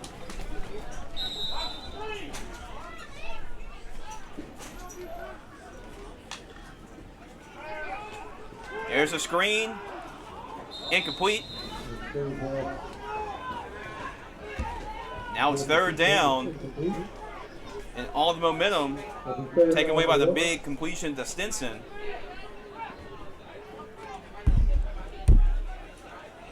Kind of slowed down a little bit.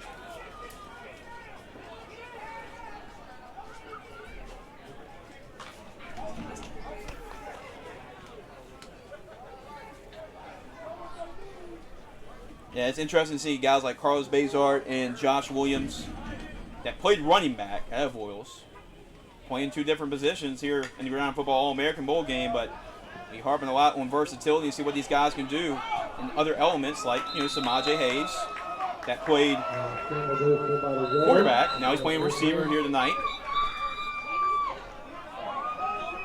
And now 54 seconds, and it looks like the East is going to try to call a timeout because they might want to sneak in a score with 54 seconds, and it's still plenty of time left because we saw the quick big play ability made twice in this first half, so they are definitely capable of it.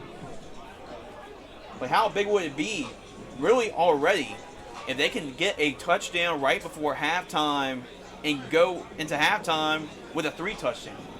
That would be really big. You see Tremont Douglas talking to the guys, the rest of the coaching staff. The entire coaching staff has been a huge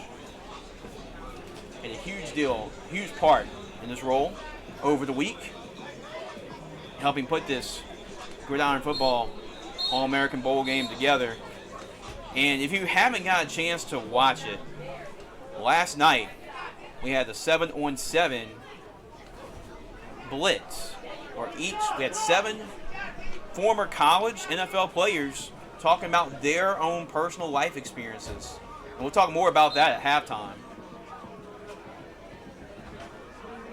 And me and Gridiron Football CEO Andy Bryson will have a talk about the week and halftime and on the festivities throughout the entire week. And y'all were a huge part of it, of seeing it. I mean, y'all saw it throughout the whole week with practices being live streamed on Facebook, and then with the 7-on-7 blitz being on Facebook and YouTube, and then now tonight with the actual bowl game.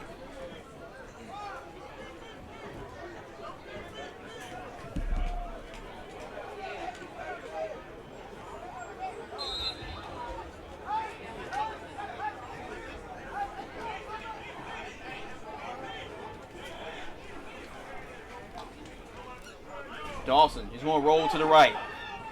Trying to find the receiver. Has to do something. How about the maneuverability of Dawson and the presence of mind to go out of bounds and stop the clock with 39 seconds right before halftime.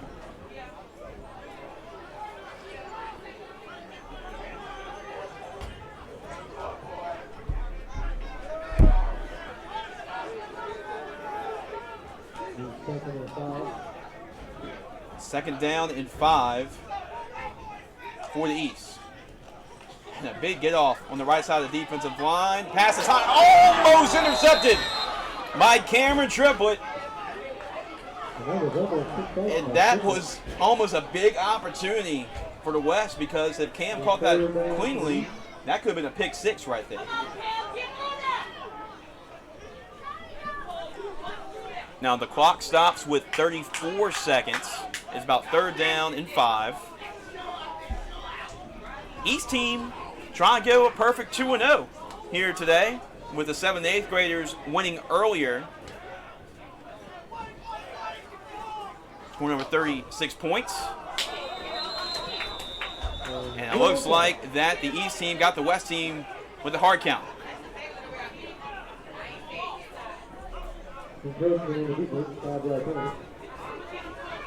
And it's a big penalty, because it's a new set of downs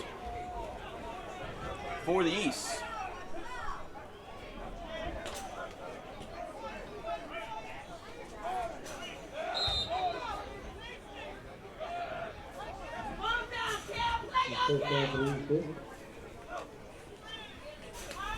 There's the screen trying to set up, but it was deflected.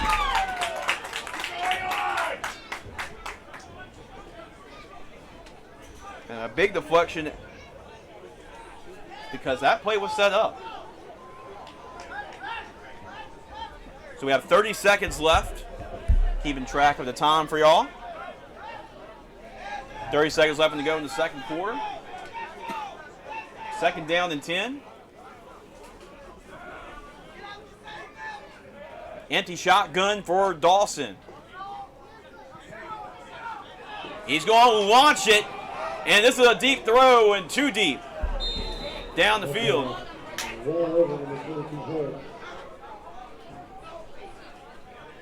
Tyler Cherry, the intended receiver. Actually, that was actually from 22.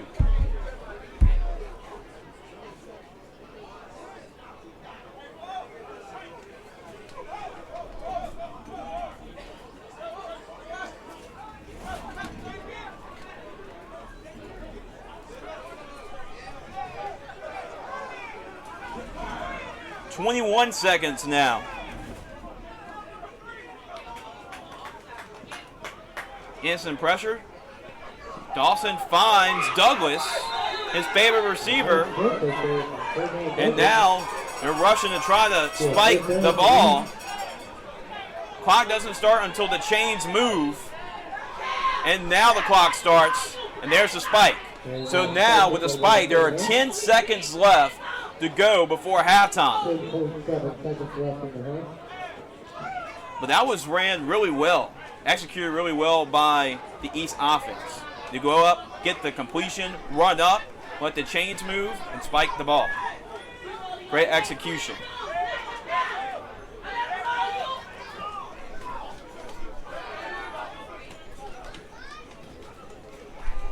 Davis off the edge, almost gets to Dawson. There's the pass, and it's incomplete. Down the left sideline. Cooper, the intended receiver. There's 2 seconds left to go on the game clock in the first half. And there's no question about it that Mills Dawson definitely has the arm. About 52 yards, so they can try a Hail Mary, or maybe just a little backyard football play and just try to laterals, run a couple laterals. We'll see what's out there in this last play before halftime.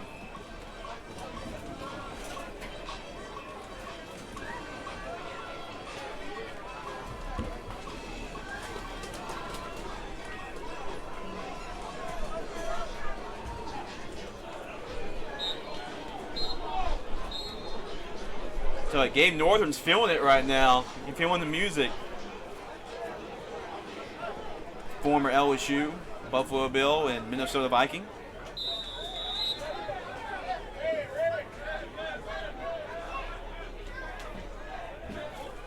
And Peyton Daigle on that coverage on the last play.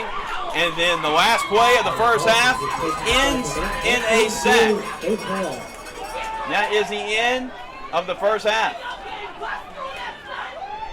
The score, the East team leads the West team 14-0. And then you see a little chipping back and forth at the end of that one.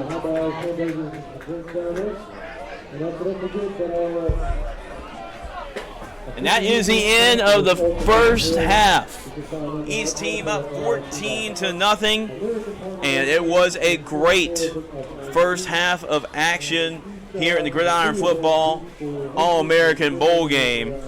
A lot of action, and it was a long week. So check in for all these guys was Tuesday, and we had a little media day coverage as well towards the end of that night, and really appreciate a lot of everybody for their support. If you're watching the stream, thank y'all so much for spending your night with us, whether you're here on location in Orange Beach, Alabama, or you're watching the live stream.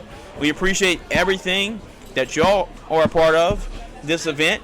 Please if you haven't done already, share, spread the word about this Gridiron Football All-American Bowl game. Some of the best talent around the country. We have representatives from a lot of states, especially Louisiana, Texas, Mississippi, Florida, Alabama, Tennessee, Colorado. We're going all over.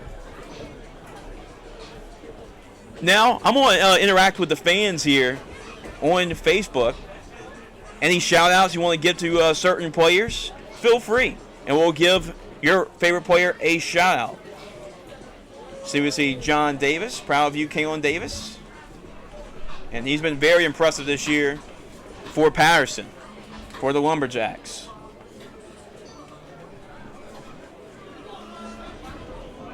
Great day of football, and we're glad that you're here with us. So if you miss the first half, I'm going to break down the first half, but we got another shout-out. Shout-out to Jai White, Davion Chant, Cooper Sanders. There's a shout-out to Cooper from North Webster, Bryce Curtis. Oh, we see the comments coming in. Traylon James, great player from Madison Prep. Mark Young, representing the Bruley Panthers. Brian Jenkins, great running back for Pearl River. I mean, it's great that y'all guys are showing love to these guys because these guys have put in all the effort. Peyton Daigle had a really good first half as well. How about this? All the way from the United Kingdom in Arizona, Corey Jenkins, shout out. Brian Jenkins. Daniel Cooper, Peyton Daigle. Daniel Cooper, speaking of that, started off the game with the touchdown catch and run. Very impressive. Hunter Fondo, Hayden Darbon. Great two linebackers, really good friends as well. Got to see a lot of them during the week. Coach Murphy, Kellen Hall, all great players. Yeah, we get some shout-outs for Cooper Sanders, Talib Williams, Zion Buck, Gary Mack Thomas. Had a couple catches in the first half for the Oak Grove Tigers. Micah Marshall. We gotta give a shout out to the O-line, guys. I know we talked Caden Campese from Kaplan, Joshua Perfect. Mills Dawson had 2 touchdowns in the first half. Very impressive. Davion Champ. Definitely a good guy to run behind on the offensive line. You know, we gotta appreciate all these guys for shout-outs because, you know, cover the game. We have to call the action and shout out the skill players, but when we can shout out everybody, there's an opportunity in the next about 12 minutes to give shout-outs. Talib Williams, Peyton Daigle. I tell you, Peyton Daigle's a popular player right here on the comment section. Cale Buller announced plenty of his high school games at Episcopal. Aiden Klein, I mean, what you can say about Mr. Versatility, Aiden Klein, kicking extra points. We got shout out to Ruben Seastrunt, David Roberts, representing those Eagles, Holy Savior Menard.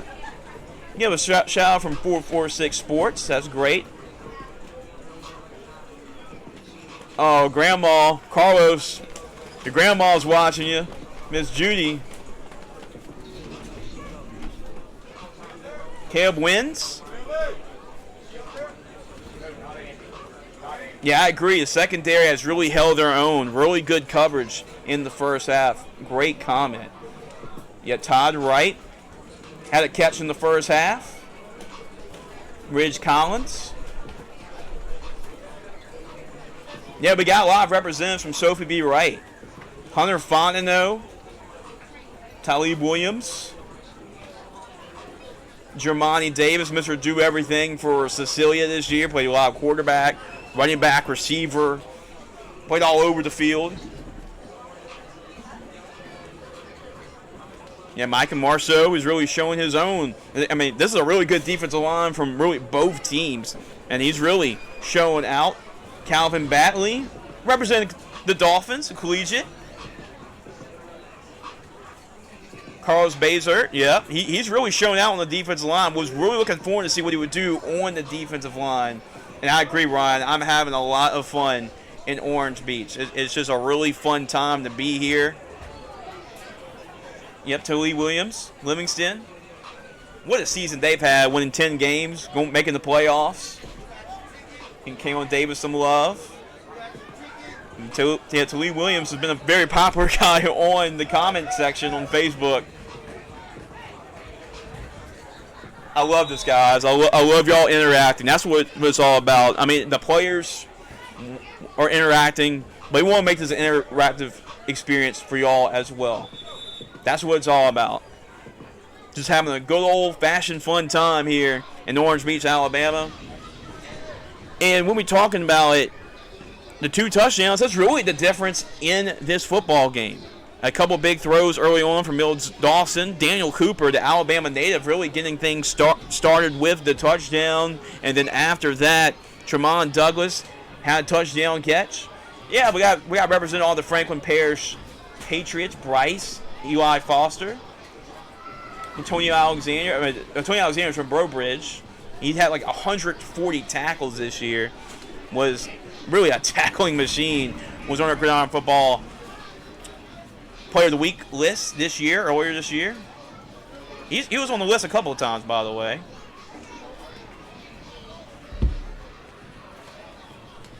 Yeah, Livingston, it's a lot of talent. I mean, that is a program that's on the rise, and that's a program that really Devon Francois, the head coach of Livingston, done a really good job over there in getting that program rolling, and that's going to be a program we have to watch out for.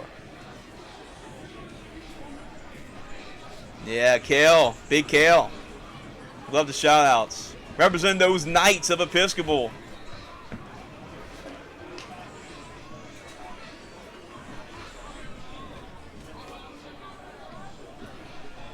Yeah, all about the Wolf Pack.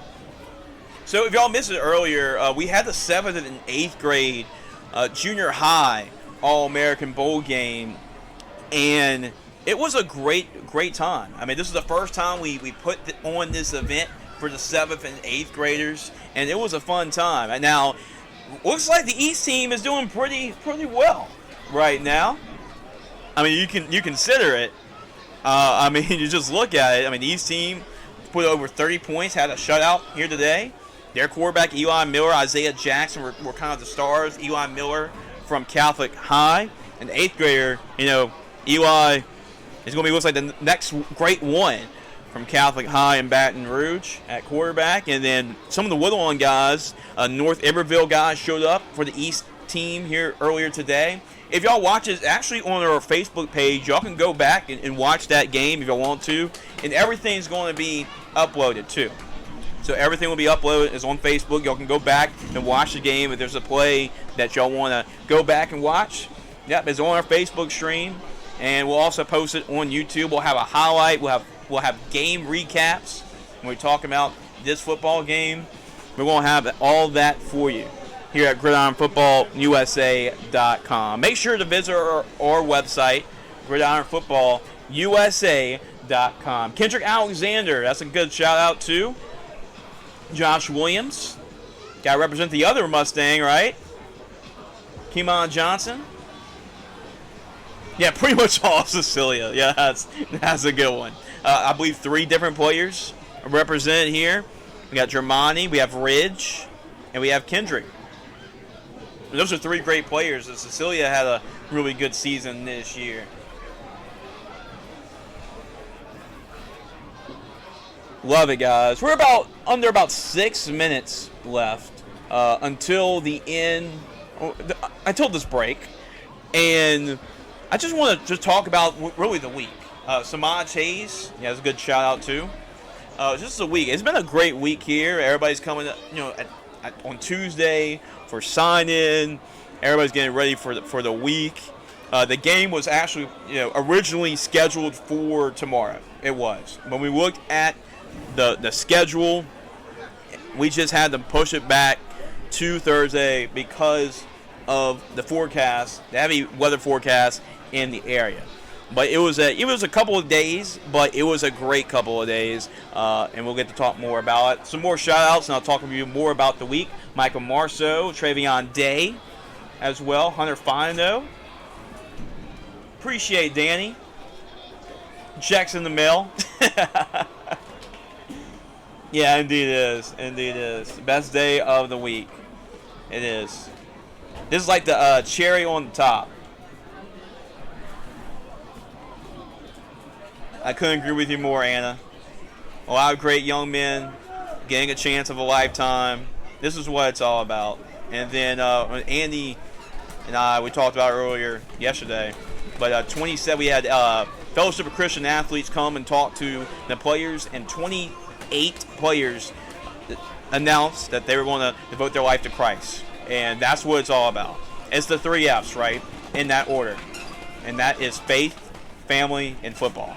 And that's what it's all about in that order. And that's what we tried. That's what we're all about as well, putting in that order. Davion Champ. Yeah, Homer Pelicans. What a 2-year run y'all have had. I mean, that's, let's see, a state championship 2 years ago. State runner-up finish last year. Yeah, I got to give a shout out to Abbeville. Yeah, Tyler Cherry doing his stuff for the East. This is great content, guys.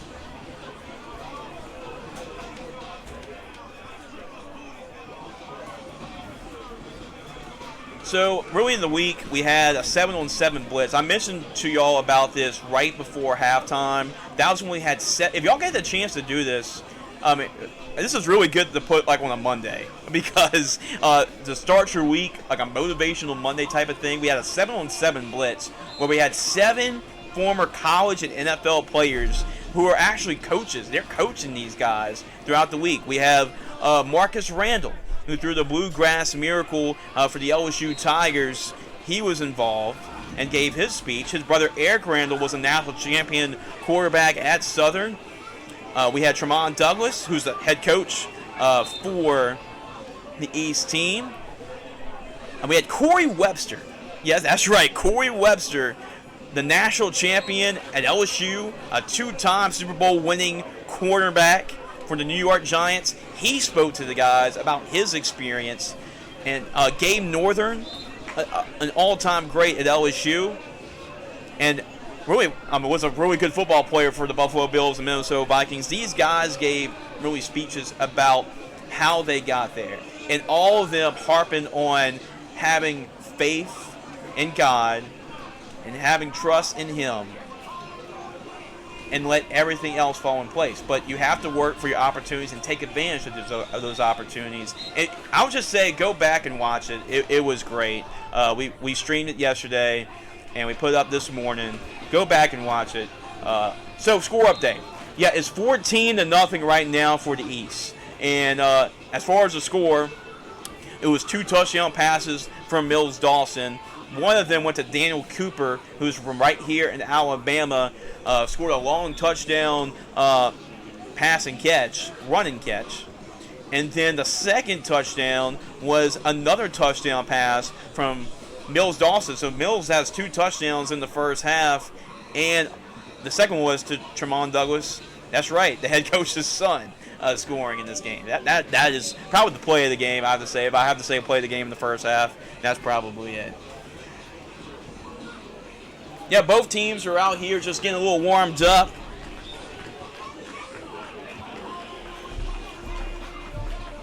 I'll get to show y'all right here.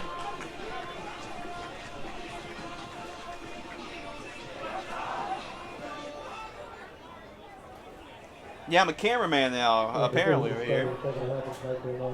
So you see, here is in blue, the East team. And on the West team, here's the red. American Harbor Insurance and the Department of Coast Tourism of Long Beach, and of course, the City of Long Beach for hosting the event tonight. You can find Gridiron Football on Facebook, Instagram, and Twitter. You can find them on the Gridiron Football USA. Thank you guys for coming out. We're very excited out.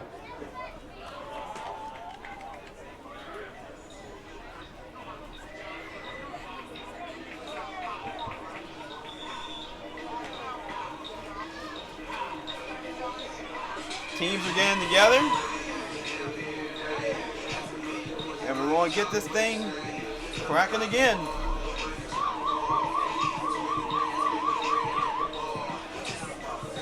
There is the East team.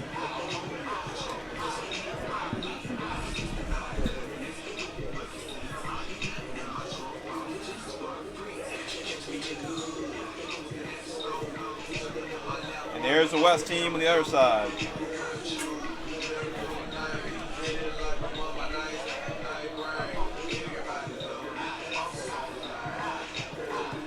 So bear with me, folks. I might be doing a little double duty for y'all.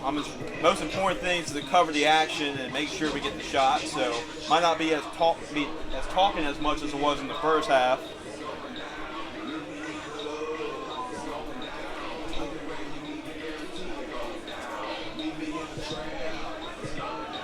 We're about to get started. We still got another half of play here in the Gridiron Football All-American Bowl game.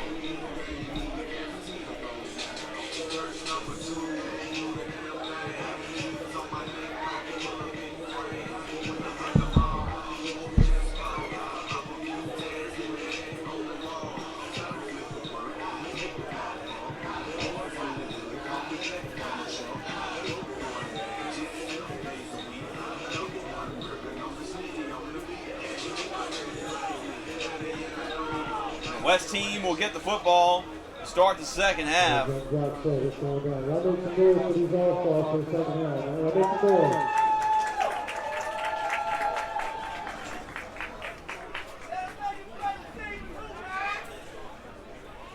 Should be an exciting second half of play. The Gridiron Football All-American Bowl game in Orange Beach, Alabama.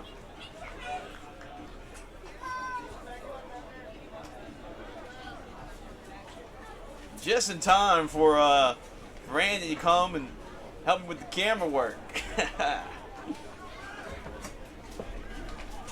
We appreciate y'all guys. This was a very fun event, and we've still got plenty of more football left to play here.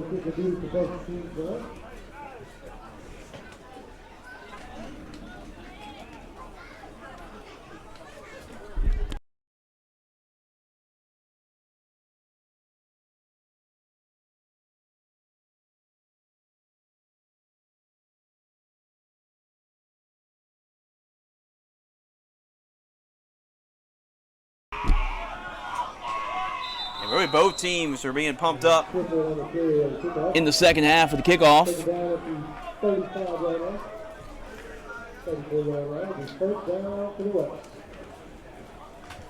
First down for the West team. An opportunity for them to chip into this deficit.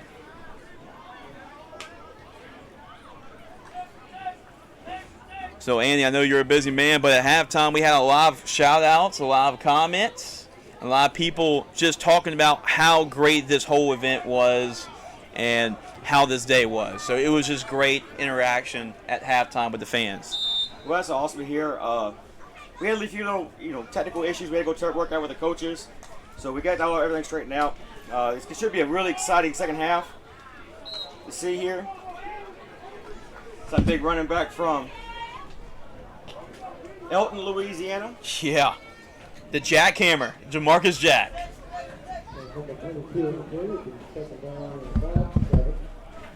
Second down and 7 for the West, trying to get on the scoreboard. For the first time for either West team, as the East team from the 7th and 8th grade side wanted a shutout here today, earlier. Curtis, a tight window, and somehow gets it through. I mean, that's as tight as it possibly can be. And Isaiah Stinson on the reception. From Rose Pine, Louisiana. There it is. My hometown. I was waiting for it. I was waiting for it. It was a fun trip taking Marcus to Rose Pine. Yeah. Big Baton Rouge guy, LSU, legend. Take him to the back roads of Louisiana, showed him all the sites you typically don't see. Right.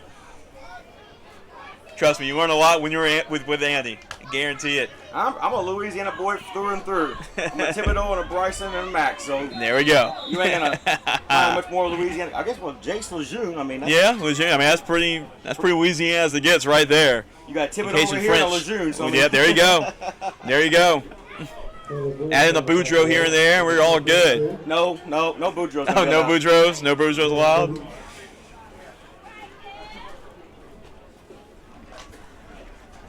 First down and 10 for the West.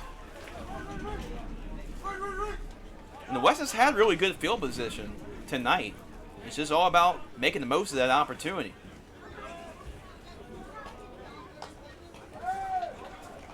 Curtis going to throw a slant.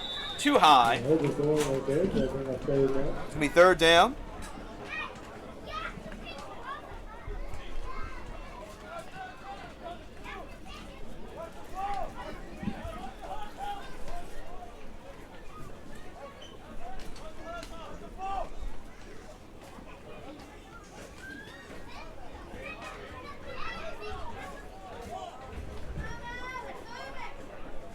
So we have third down and 10 for the West.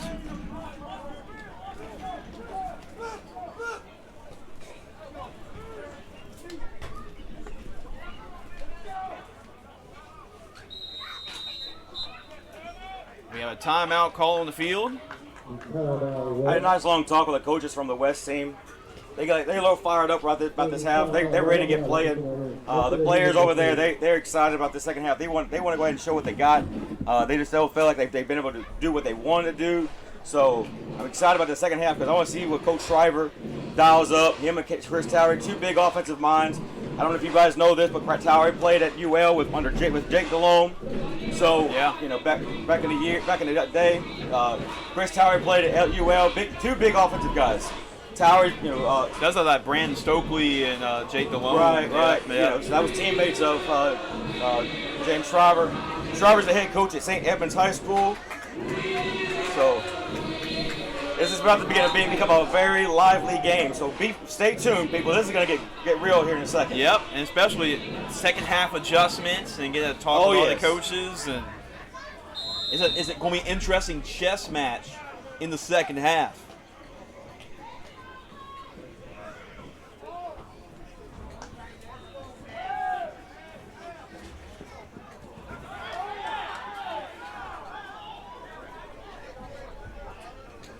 No pass is incomplete.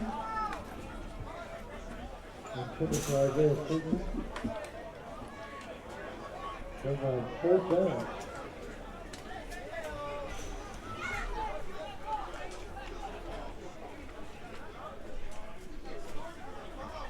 To the left for some 8 time back out the corner.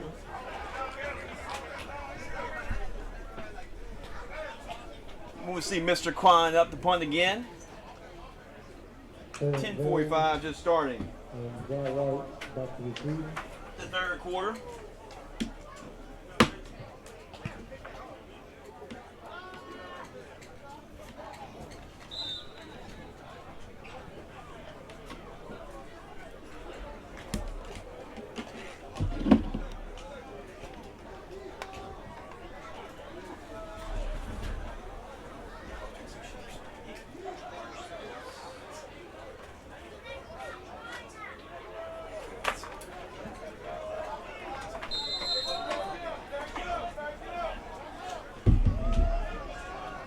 First down for Houston. First down and 10. For the East again. Dawson just has to unload it. Pass falls incomplete. Pass intended for Isaac Casnave. Incomplete. Isaac Casnave was the intended receiver on the play.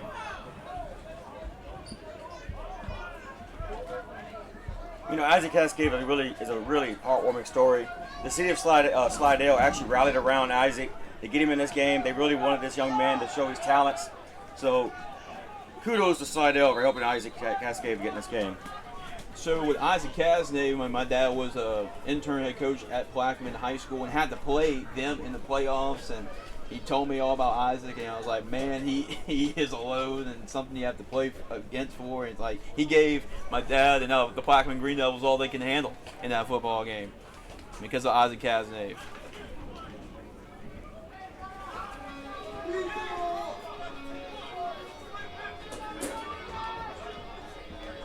So it can't be a football game. We don't get any Guns N' Roses in, right? That's right. Yeah. It can't. It can't. Classic rock, you know. Classic rock. You cannot have a football game without some Guns N' Roses or AC/DC, one of the two.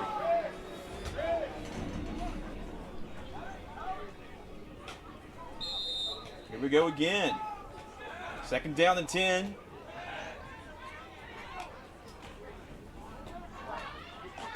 Oh, I heard that hit. Number 17 on the tackle. And that's Hayden Darbone. We said in the pregame, Caden Darbo was one of the big hammers out here. Whew. I heard that hit. College, you looking for a big hammer in the middle of your linebacker crew. Hayden Darbone. Yep. University of Louisiana. That's him. And it's great enough to see some relatives playing this game, too. And he's a younger brother. Ooh, that was a big hit. My Cam Triplett, but that was late, and here come the Yo Laundry.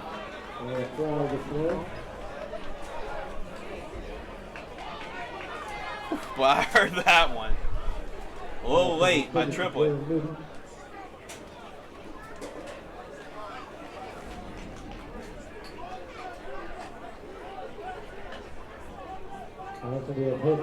Personal foul called against Triplett.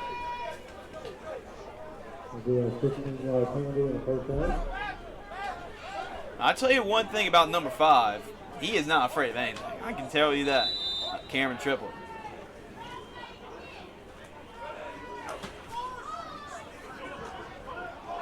Brian Jenkins on the carry. Gets tripped up. Number 28 for the West. Through 3rd and 4. Brendan McMillan on the stop. I saw a lot of highlights of Brendan McMillan for the Vikings, and he is a very sure tackler in the secondary. I mean, not the tallest guy in the world, but he's not afraid either. Jenkins runs into Bazar again. Carlos Bazar, he is just a beast. So, Andy, you're seeing Carlos playing defense. Imagine trying to tackle that and bringing him down when he's playing running back.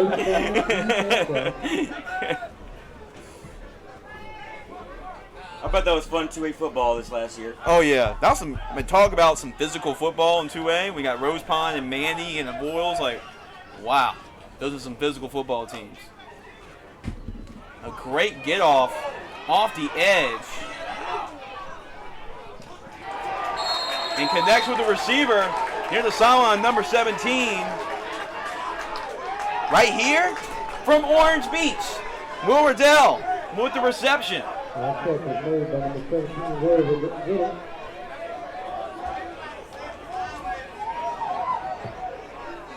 Make that hometown first down. That's right. Right here. I think he's pretty familiar with this This turf. This you know? turf, yeah, very familiar. I think he knows where the markers are at. Yep.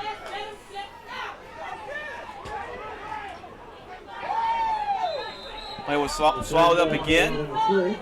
Number 45 for the West. Hunter Fondo. Talk about a 1-2 punch there at linebacker. With Fondo and Narbone right there.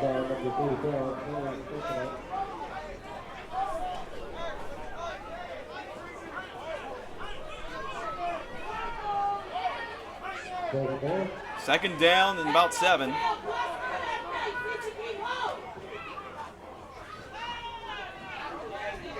And there's a pass to the tight end. We're waiting for the tight ends to be involved.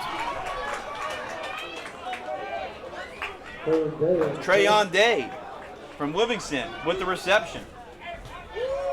It's always good to get the big guys involved in the passing game.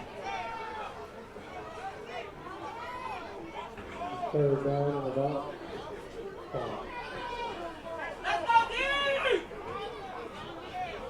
And I noticed this too. Number 80, Calvin Lane, the explosiveness of the football at defensive end. From Booker T. Washington. Wow. We saw it all day yesterday. Yeah. He got practice. So, I mean, he looks the part, you know? I mean, that's one of the most impressive get-offs I've ever seen from a defensive end. You know, he's not a traditional defensive end. I think he's more of a outside linebacker, like a jack-type linebacker in a 3-4. So, I mean, he's going to have that ability at the next level to get off the ball like that. So, I'd look to see him go somewhere this year. Oh, yeah, definitely. And there's a lot of guys that are playing really hard, you know, and made some plays. And some of these guys are, some of these guys are diamonds in the rough that we found. And some guys, they've already got the offers. But that's the success of this football game. I mean, just the success of players going to the next level. I mean, it's as high as any bowl game out there.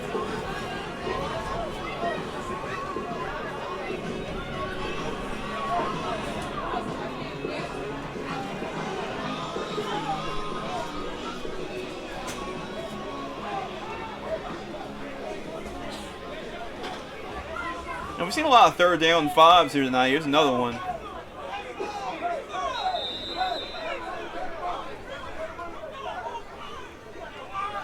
Three receivers on the near side, one on the far side. And now we're going to have man in motion. False start called against the East. So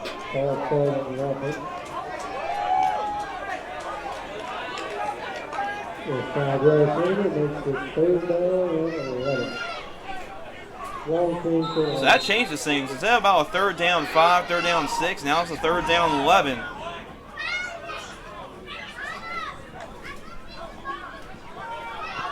Dawson fires, and that pass is intercepted by Cam Triplett.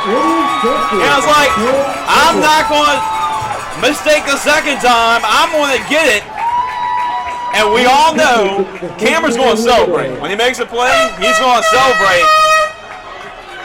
Cameron Triplett, he missed on the opportunity with an interception last time. He took advantage of it the second time and got that big turnover.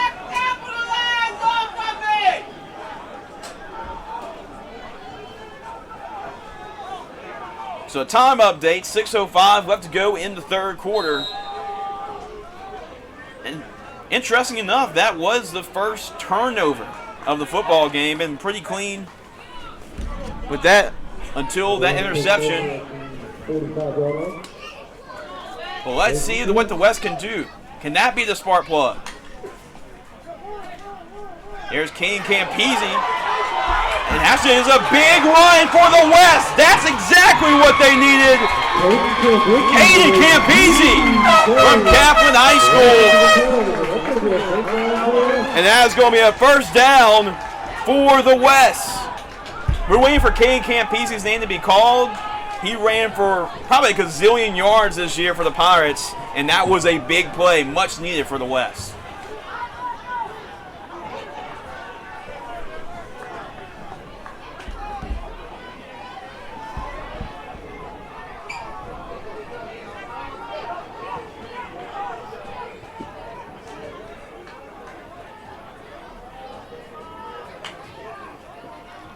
Davis with his own read. DeMarcus Jack just lunges forward, picking up a couple.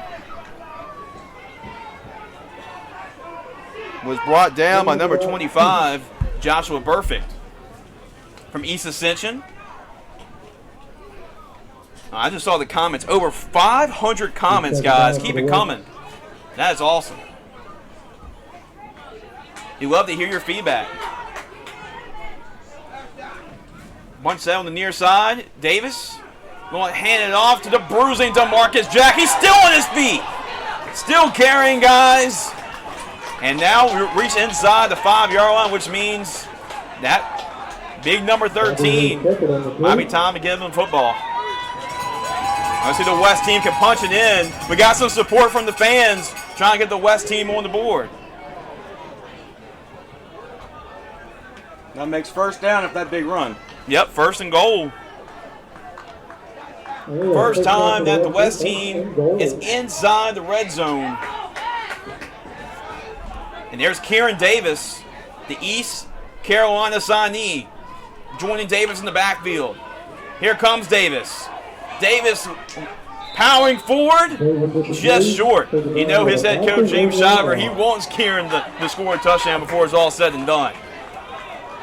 So don't be surprised they give it to him again.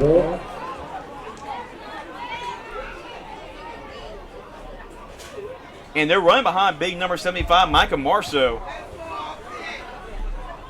on the right side.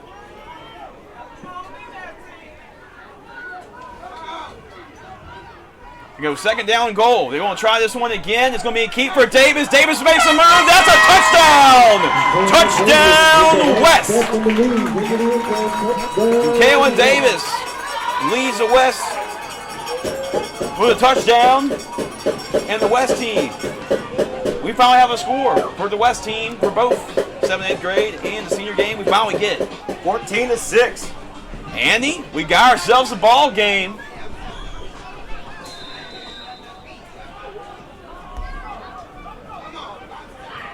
Here's the extra point. For Klein getting a chance to kick for the other team now. Actually, this is him. Technically, this is his team.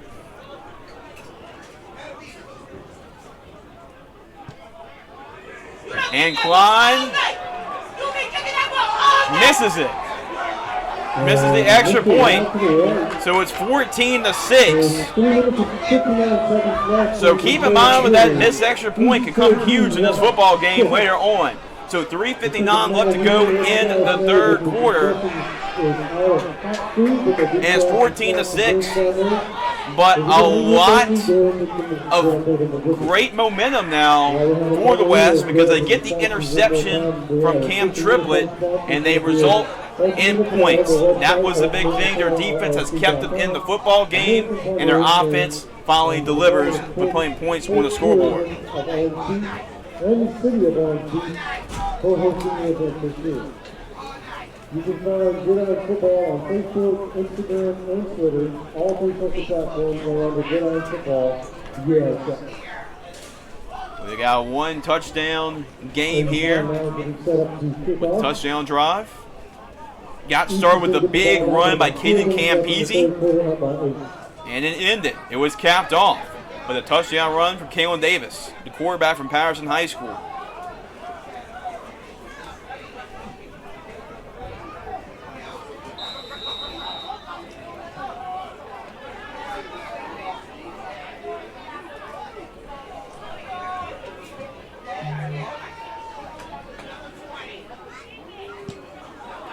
Kickoff for Klein. And here is the return.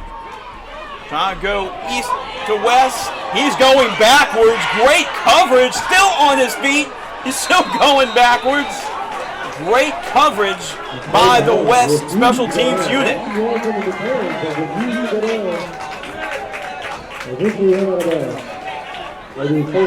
As Clayton Adams was just really trying to do what he can, but I mean, as far as special teams coverage goes, you can't play it any better than that.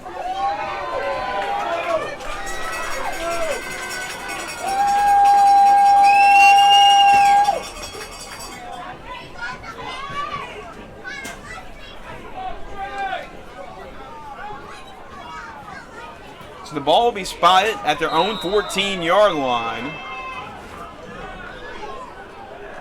4 wide for the East team.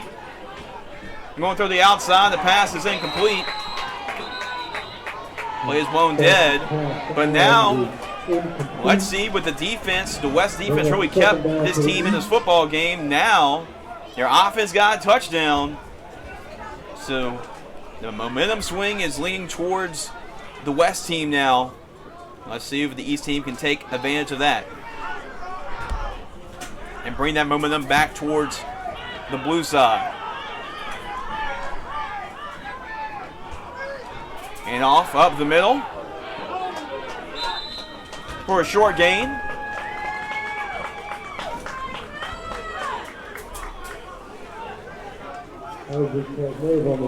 Isaac Cazenave. Simon Spartan. Sets up third down. About 7.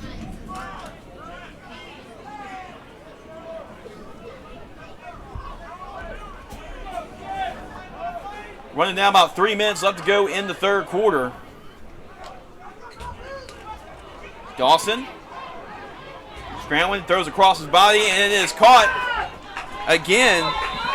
And right now, Isaiah, and this is Cooper, Daniel Cooper, on the reception. His first reception since the big touchdown earlier.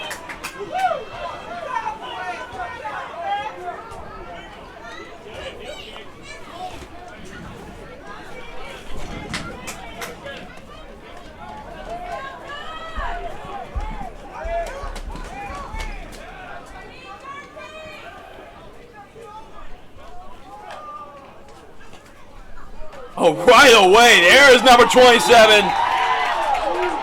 East Carolina Pirate, Kieran Davis. I mean, almost immediately. I thought he was about to take the ball away from the running back after that.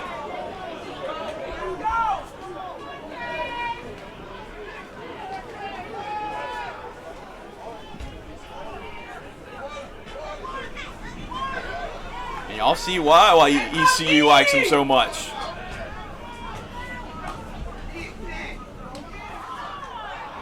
Dawson's pass a little bit behind, and now you can just see the juice going towards the west side.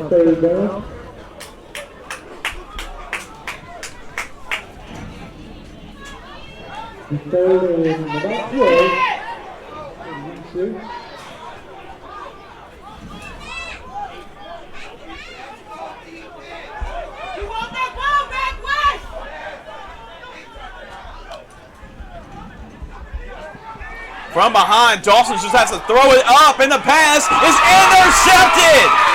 Intercepted by the West. Back-to-back interceptions. And here we go. It's getting interesting now. Kimon Johnson from Livingston with the interception. But it was the pressure that was the assist on that interception. So you're starting to feel it now. Back-to-back interceptions by the West defense. And boy, did it get interesting.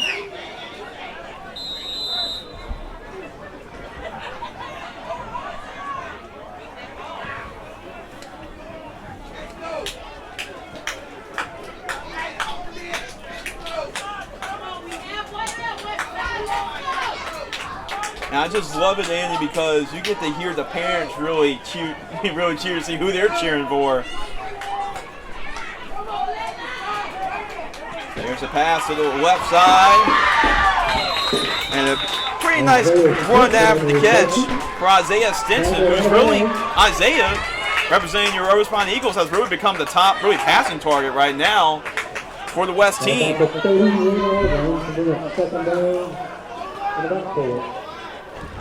Yeah, I've enjoyed watching him play at Rose Pine over the last couple of years.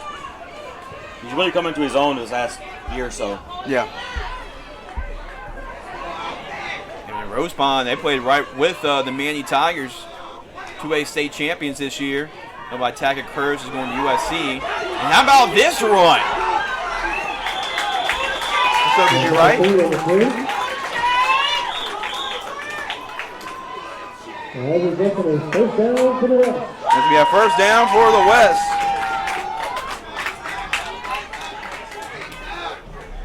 Nice piece of running there. And the third quarter is winding down.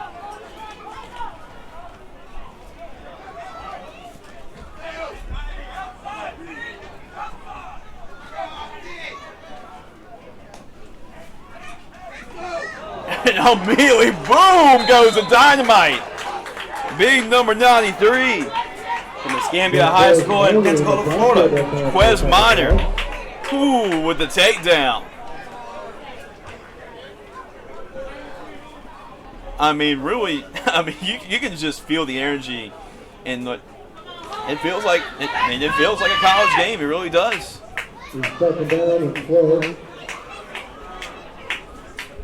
Second down and 12 for the West. Kurst finds Hayes. Hayes trying to run through the defender. Pick up some yardage. Dawson Showers on the tackle.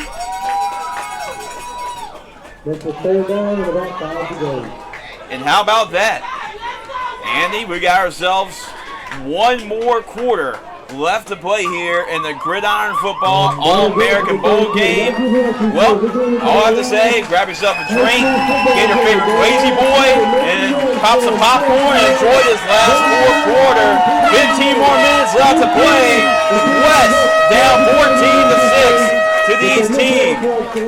What else can you do on this Thursday night and watch this spectacular matchup between two great football teams? The first half, it was dominated by the East. Well, in that third quarter, that was a dominant third quarter by the West. Right, like I said right after halftime, this game was gonna change. You know, the coaches over on the West side, they were fired up, they were ready to go. I mean, this was gonna change. You know, coaches like, you know, James Shriver and Chris Towery, you know, plus they got their lucky charm on the West side. You know, Jonathan Collins, he still hasn't lost. That's right. So his win streak is at fake right now. So we're gonna see if they can pull this out. Yeah, we just have to wait and see. And the streak did end actually earlier today in the 7th to 8th grade for good friend James Taylor. Yep. It's now the fourth quarter. Yep, end of the third quarter, so we're just starting the fourth quarter. And to tell the tape, first 14-6. Yep. East side. I mean, you look at first quarter, won by the East. Second quarter, won by the East. Third quarter, won by the West. We got one more quarter left to play. This game's gonna come down to who has the ball last, you know? Yep.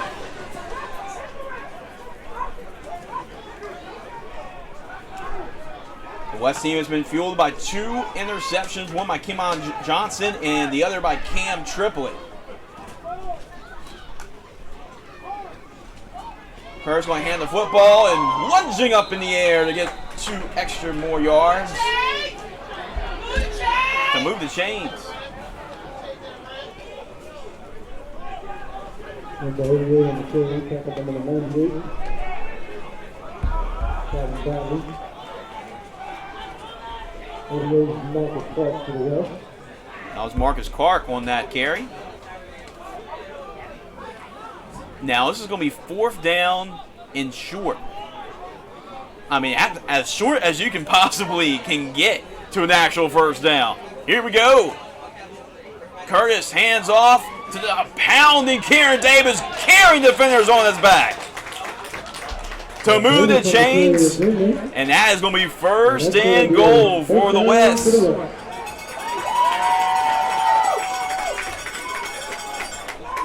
They have a good feeling they might just feed number 27 again.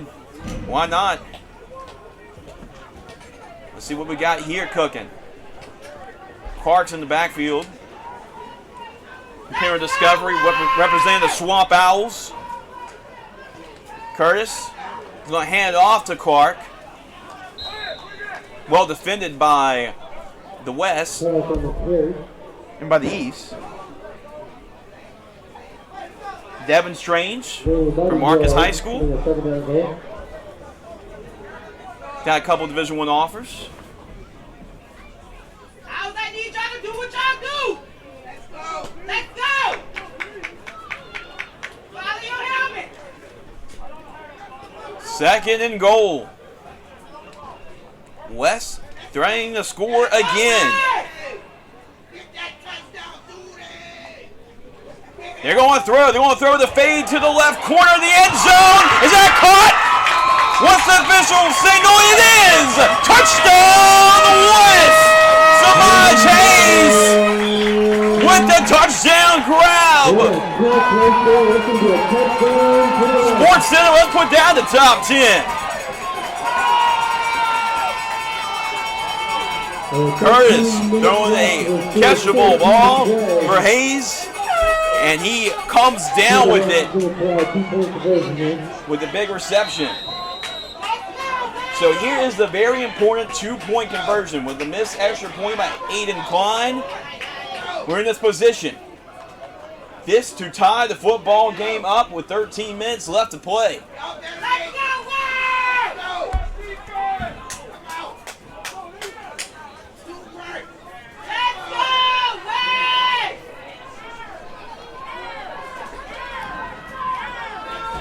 Here we go. Here's a potential 2-point conversion to tie. Davis with a jump pass. It is incomplete. The pass is intended for Cam Randall. 14-12. We'll see. We're going to look at that play later on. Could be potential to see who will win that football. Who will win this football game. But despite missing the 2-point conversion, I mean, the West is coming with a vengeance.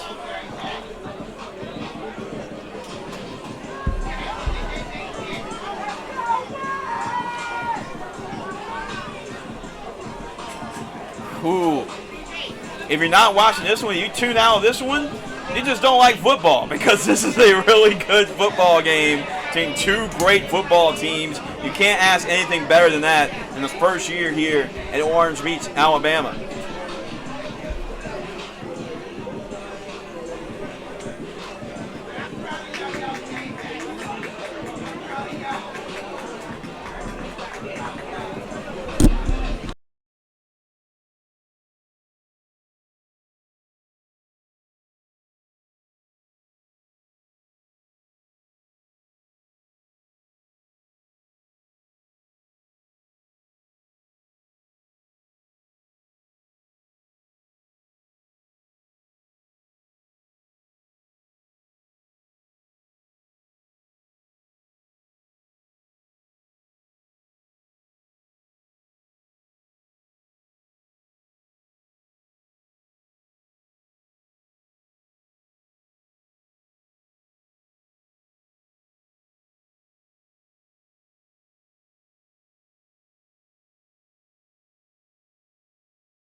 12:51 left to go in the fourth quarter. East, your turn. After the resurgence of the West offense, I mean, somehow, some way, Romack gets out of that one. Getting what he can possibly can for extra yards.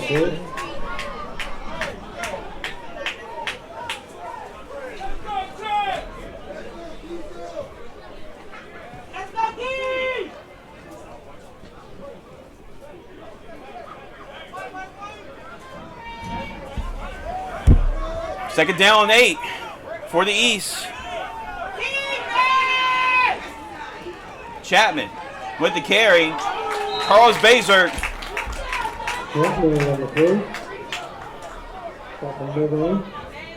I mean, Carlos looks a lot of those OSU guys you've been around on the defensive line.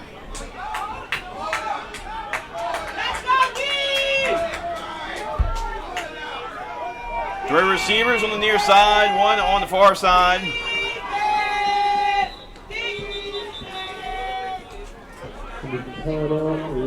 Timeout called by the West.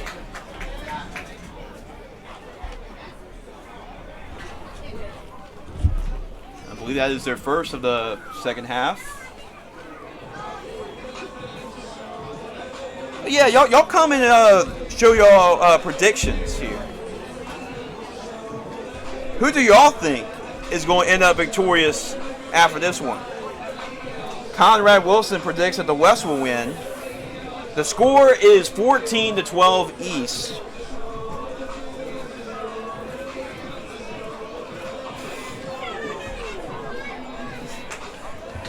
You gotta love that, Conrad. And Conrad brings up a good point. Who do y'all think is going to end up winning this football game towards the end?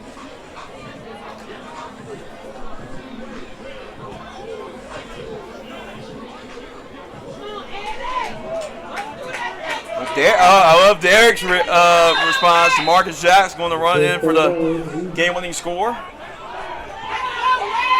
Here we go. And there's that kickoff again.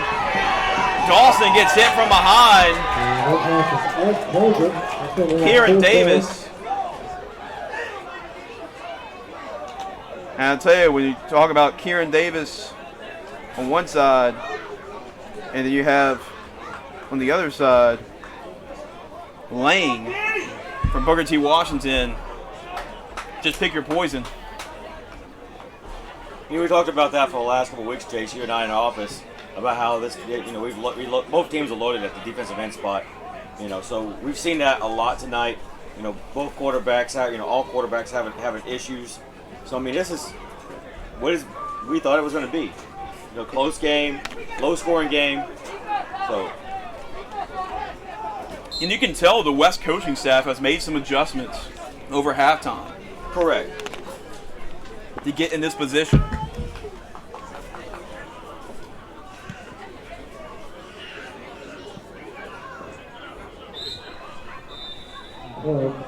First down and 10 at the 34-yard line of the West. That's not a bad idea. I mean, when they got the ball to Campese, he broke one to really break this, to really put this game in perspective. They ran a big play with Campese. It seemed like he was, every week was like number 3 or number 4 player of the week. Keith Jones says a 19-14 final score for the West.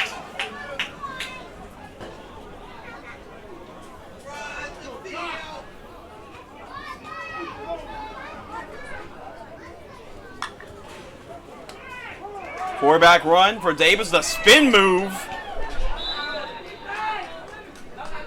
Tackled awkwardly.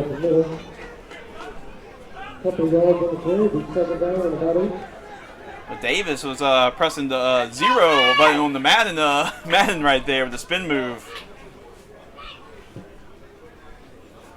Well defended by the East. Second down and 9 for the West offense. And you see the big tight end in the slot, Dennis Wells. And that's a big target to throw the football to. Once they get to him, they go to the opposite side. Why not throw it to Hayes again? Does that draw the flag? Yes, It does. I tell you what, somebody's going to get a steal in Samaje Hayes with his play at receiver.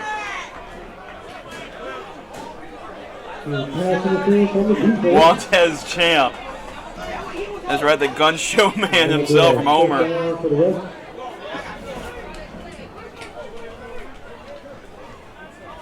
Right at midfield. First and 10 at the 50 for the West. First and 10 right at midfield. And that's back-to-back scoring drives for the West. This to come all the way back. Get the lead. To the left side, and that could have been a big play. Jermani Davis. And that tackle wasn't made, Jermani would have been gone. He has electrifying speed. He played multiple positions for the Bulldogs this year. Even played some quarterback for the Bulldogs. Coach Dennis Gaines.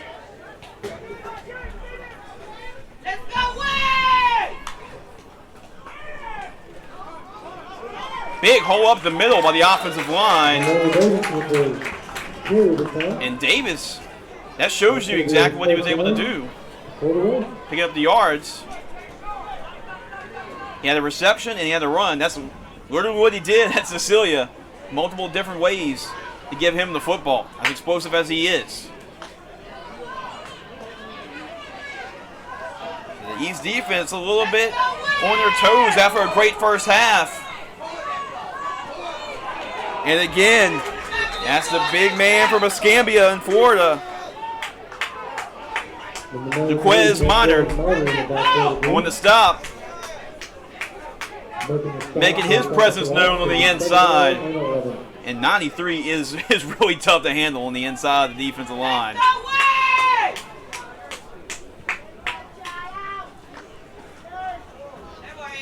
Oh, excuse me, that was Ruben Seastrunk. Thank you for correcting me on that. Ruben Seastrunk from Holy St. Bernard was on that carry 2 plays ago. So thank you for the correction there. Second down in 11. Kaylin Davis, Amelie had to escape the pressure. Finds and scrambles. It was dropped. Almost could have been a big play. Incomplete. Somehow, some way, got around the pressure. Could have been a big play. Jalen Moody just could not hold on to it. As Devin Strange was on the pass rush.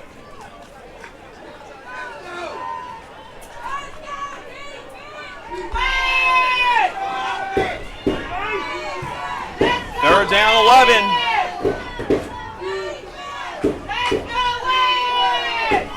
Campese gets a carry again. There is Kane Campese. Up the middle. Campese's yards per touch has been pretty good tonight.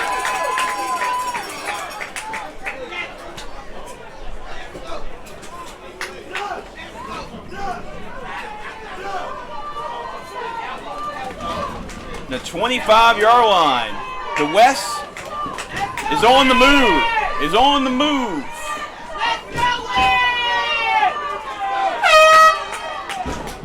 And the fans are getting into it too, cheering on the West. Down 14-0 for the majority of the game. Davis up the middle, big run for Kaylin Davis. Inside the 15-yard line. And that will move the chains for the Lumberjacks quarterback. Yep. DeMarcus Jack. Yep. Let's see if he punches it in right here. So we have a timeout called by the West. And it seems like that Coach Chowry for the West Side. Getting his team together.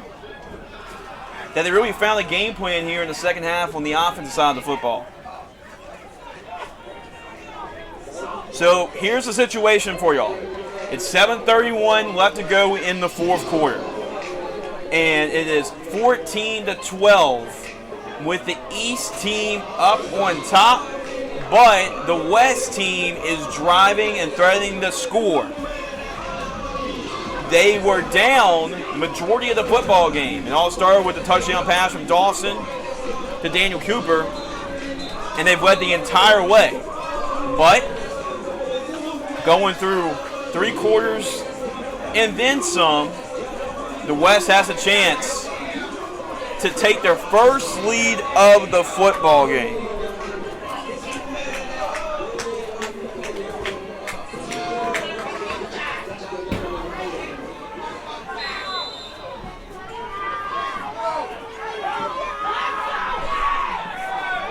Here we go. First down 10. They do not have to score a touchdown. They can pick up a first down. There is Jack. Gets drugged from behind by the feet. And number 98. Jack on the carry, stop on the back carry. Calvin Batley from Collegiate. Calvin Batley making the tackle behind the line. That's the type of play where the East defense needed.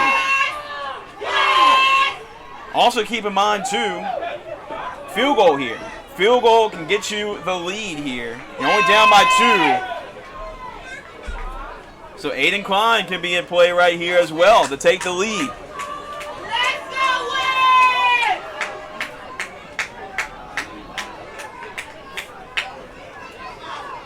King Campese representing the Kaplan Pirates. And they are marching their way. Big drive here. There's DeMarcus Jack pounding his way for a couple physical yards.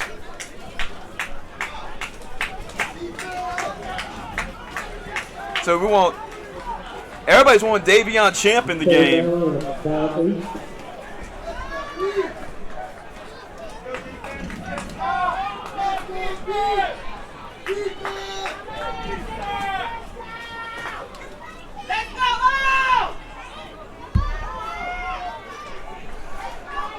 Yeah, a lot of fans are wanting Davion Champ on defense. It's tough to run.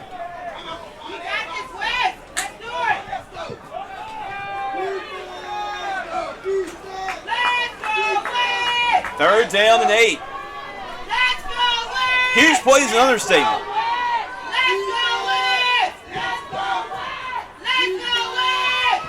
Davis going to throw to the corner. Hayes, he's got it! Touchdown! Touchdown West! Samaje Hayes strikes again. And rising from the ashes is the West team. Kaylin Davis and Samaje Hayes have come alive. They score 18 on the answered points. What a ball game.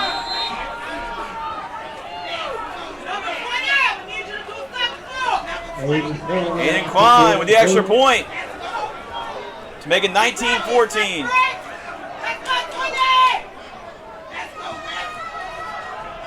Snap, hold, there's the kick. And the kick is no good. So it's 18-14 West.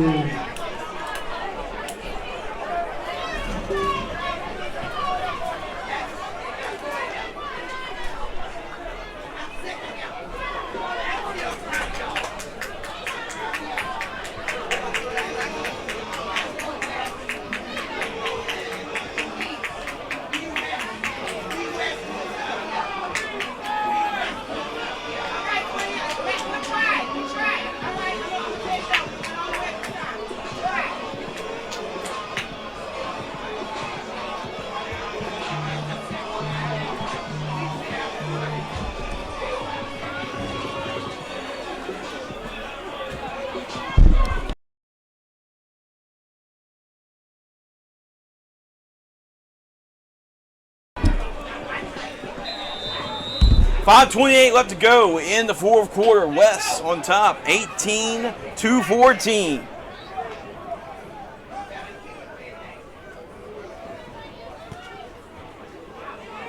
Little squib kick, and it is returnable.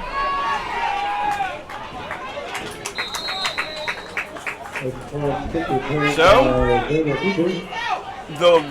the East team has had really the comfort of really being ahead the entire time, but now they're going to have to face some adversity themselves. We talk about the West team facing adversity, being down 14-0. It's a game of football. It's a game of life. Now, East team has to respond to that adversity now.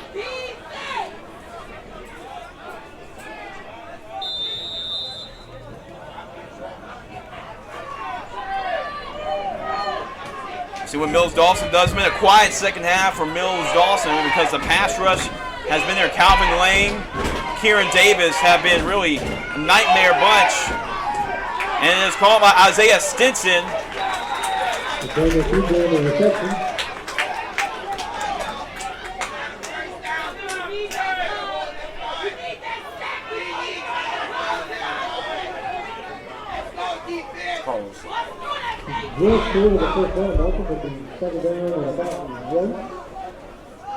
Yep, Carlos Bazert. Another shout out. Second down and short. Jenkins on the carry. Aggressively brought down by Hunter Fino. That was a takedown by the Blue Gator from Ascension Episcopal.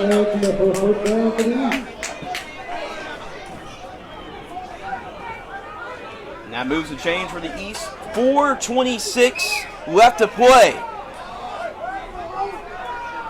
Can Mills Dawson be the hero for the East?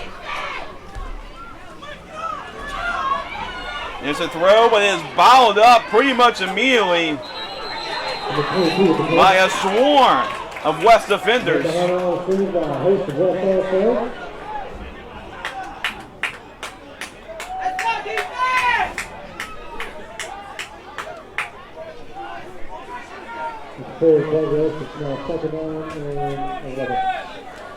Second down 11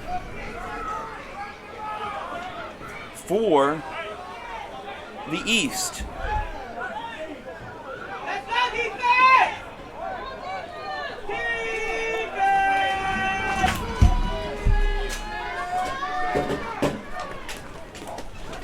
Dawson gets pressure immediately, has to throw it, and it is picked off by the West.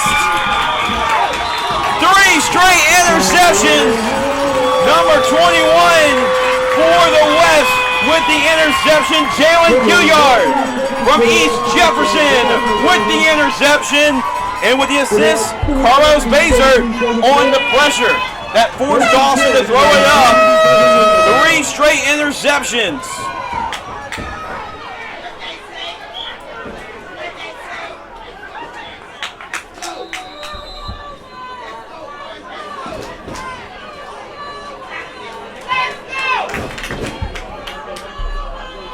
And we just knew the defensive lines were going to take over at some point, with both teams being loaded on the defensive line. And 3 on the carry. Big run for Donald Bazant.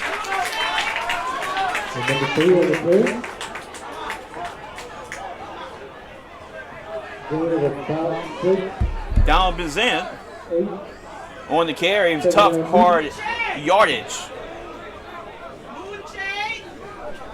And it's close to the first down marker. Now it's time to really pay attention to the clock right now. 3 minutes exactly left in the game. The West is up 18-14. They're going to move the chains down, so that's actually a first down. So new set of downs for the West team. And behind the offensive line, which has been great in the second half in the running game, the West team trying to get their team the victory. And then on the stop for the East, number 5, Nick Osborne, involved in that tackle in Tennessee. Now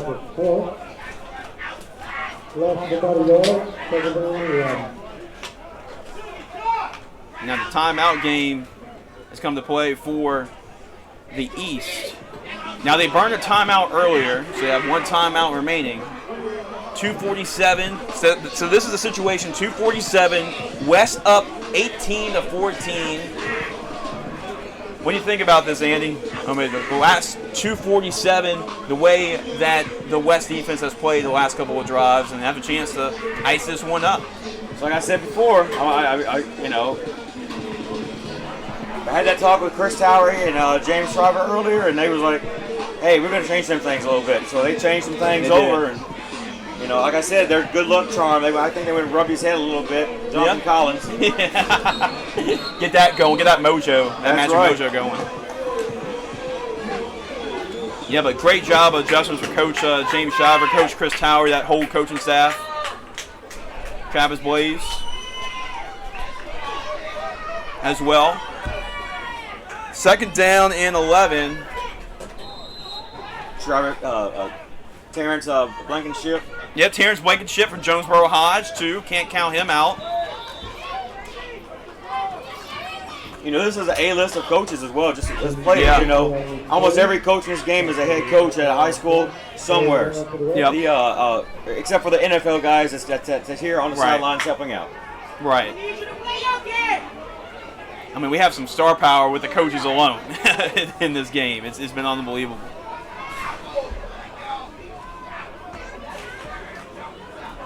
Now, this is a big play. Third down and 11. Really, the East team has about a timeout remaining. 2:07 and running. And now timeout is called. Actually, there's a stoppage to play. Yeah, but there's a timeout called by the West.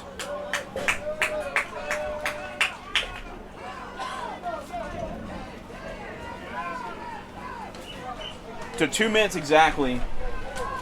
And Andy, talking about, I know I'm a rookie really here with regards to the bowl game festivities, but as far as how competitive games and like really close, entertaining games, where does this game rank with the rest? I mean, last year was a very exciting game. It was about the same as this. The East team was down for most of the game and then come back and win. Okay. This game here, talent-wise, like we talked about earlier, it's going to be a low-scoring game, but it looks like both teams have come out to really play hard. This is just a phenomenal matchup with talent on both sides of the game. I'm just very pleased. I mean, entertaining football game, and this is like some great football being played, quality football, not a lot of sloppy football being played in this one. And that's even more impressive considering that the game was moved a day up, and you get one less day, but still put on a product like this is just phenomenal. Right.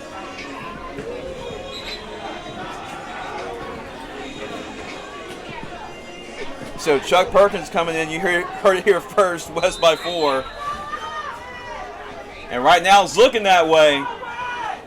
But the East defense desperately needs to get a stop here to have an opportunity to get the football back.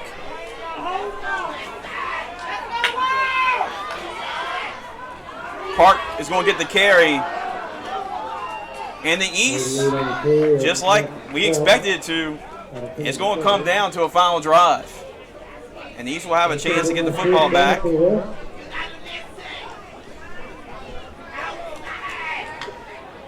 So right now, give y'all an update on the clock. It is winding down about minute 36 seconds, winding down and counting.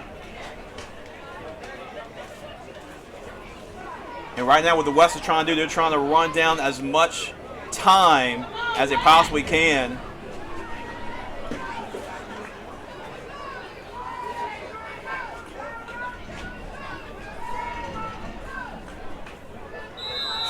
And then there is the delay of game. So it's going to be a delay of game on the offense so that's the score right here. You're about to see it. 18-14. A minute 8 seconds left to play So now it's definitely capable. We've seen the big play offense at times tonight from the East. Here comes Aiden Klein. Here's the punt. We'll see what they start off with. And it's going to be blown dead right there when he touches the football. And the East will take over at about the 20-yard line with 59 seconds left. And that was Jai White doing a really good job of fielding that one, giving his offense much yardage and field as they possibly need in the last minute of the game. 59 seconds left. So this is it, folks. This is it. 59 seconds. West up 18-14. East with the football.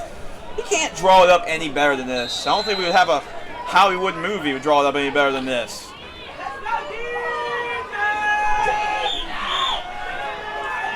59 seconds left to go. He'll go down 80 yards. Dawson escapes. Throws it up again, out of bounds. Heavy pressure. And Dawson just throws that away. Second down for the East. 51 seconds.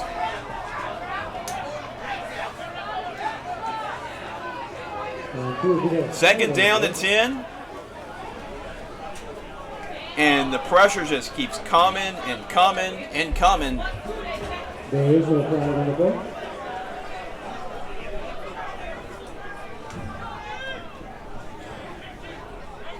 Let's go, dude! Come on, defense!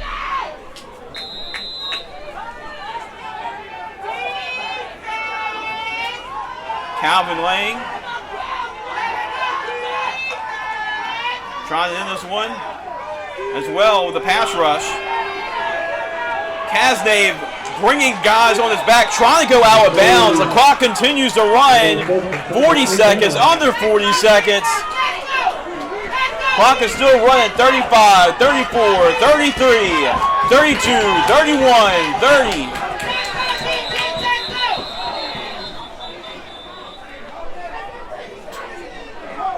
The flag on the play with 27 seconds. There's a break for the East. So the ball is up to about the 30-yard line. So you got 70 yards to go for a win. Bragging rights on the line. All these players prepared all week. There's been a lot of talk, a lot of trash talk. There's Carlos Bazert off the edge. Dawson is going to throw it up. And it's intercepted by Cam Triplett. It is intercepted. Number 2 of the game for number 5, Cam Triplett. And that, folks, is your dagger. 18-14. Cam Triplett started the comeback and finished the comeback. What a ball game!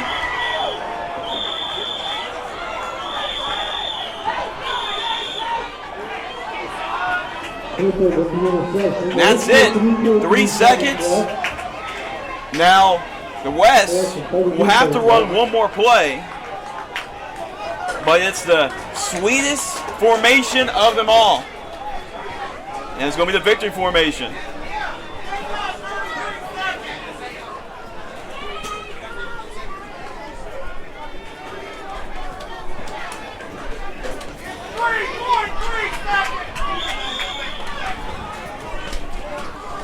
But this will be regarding the scoreboard, it says 33 seconds, but it's really like 3 seconds. So this will be the last play of the football game, regardless of what the scoreboard may say with the time.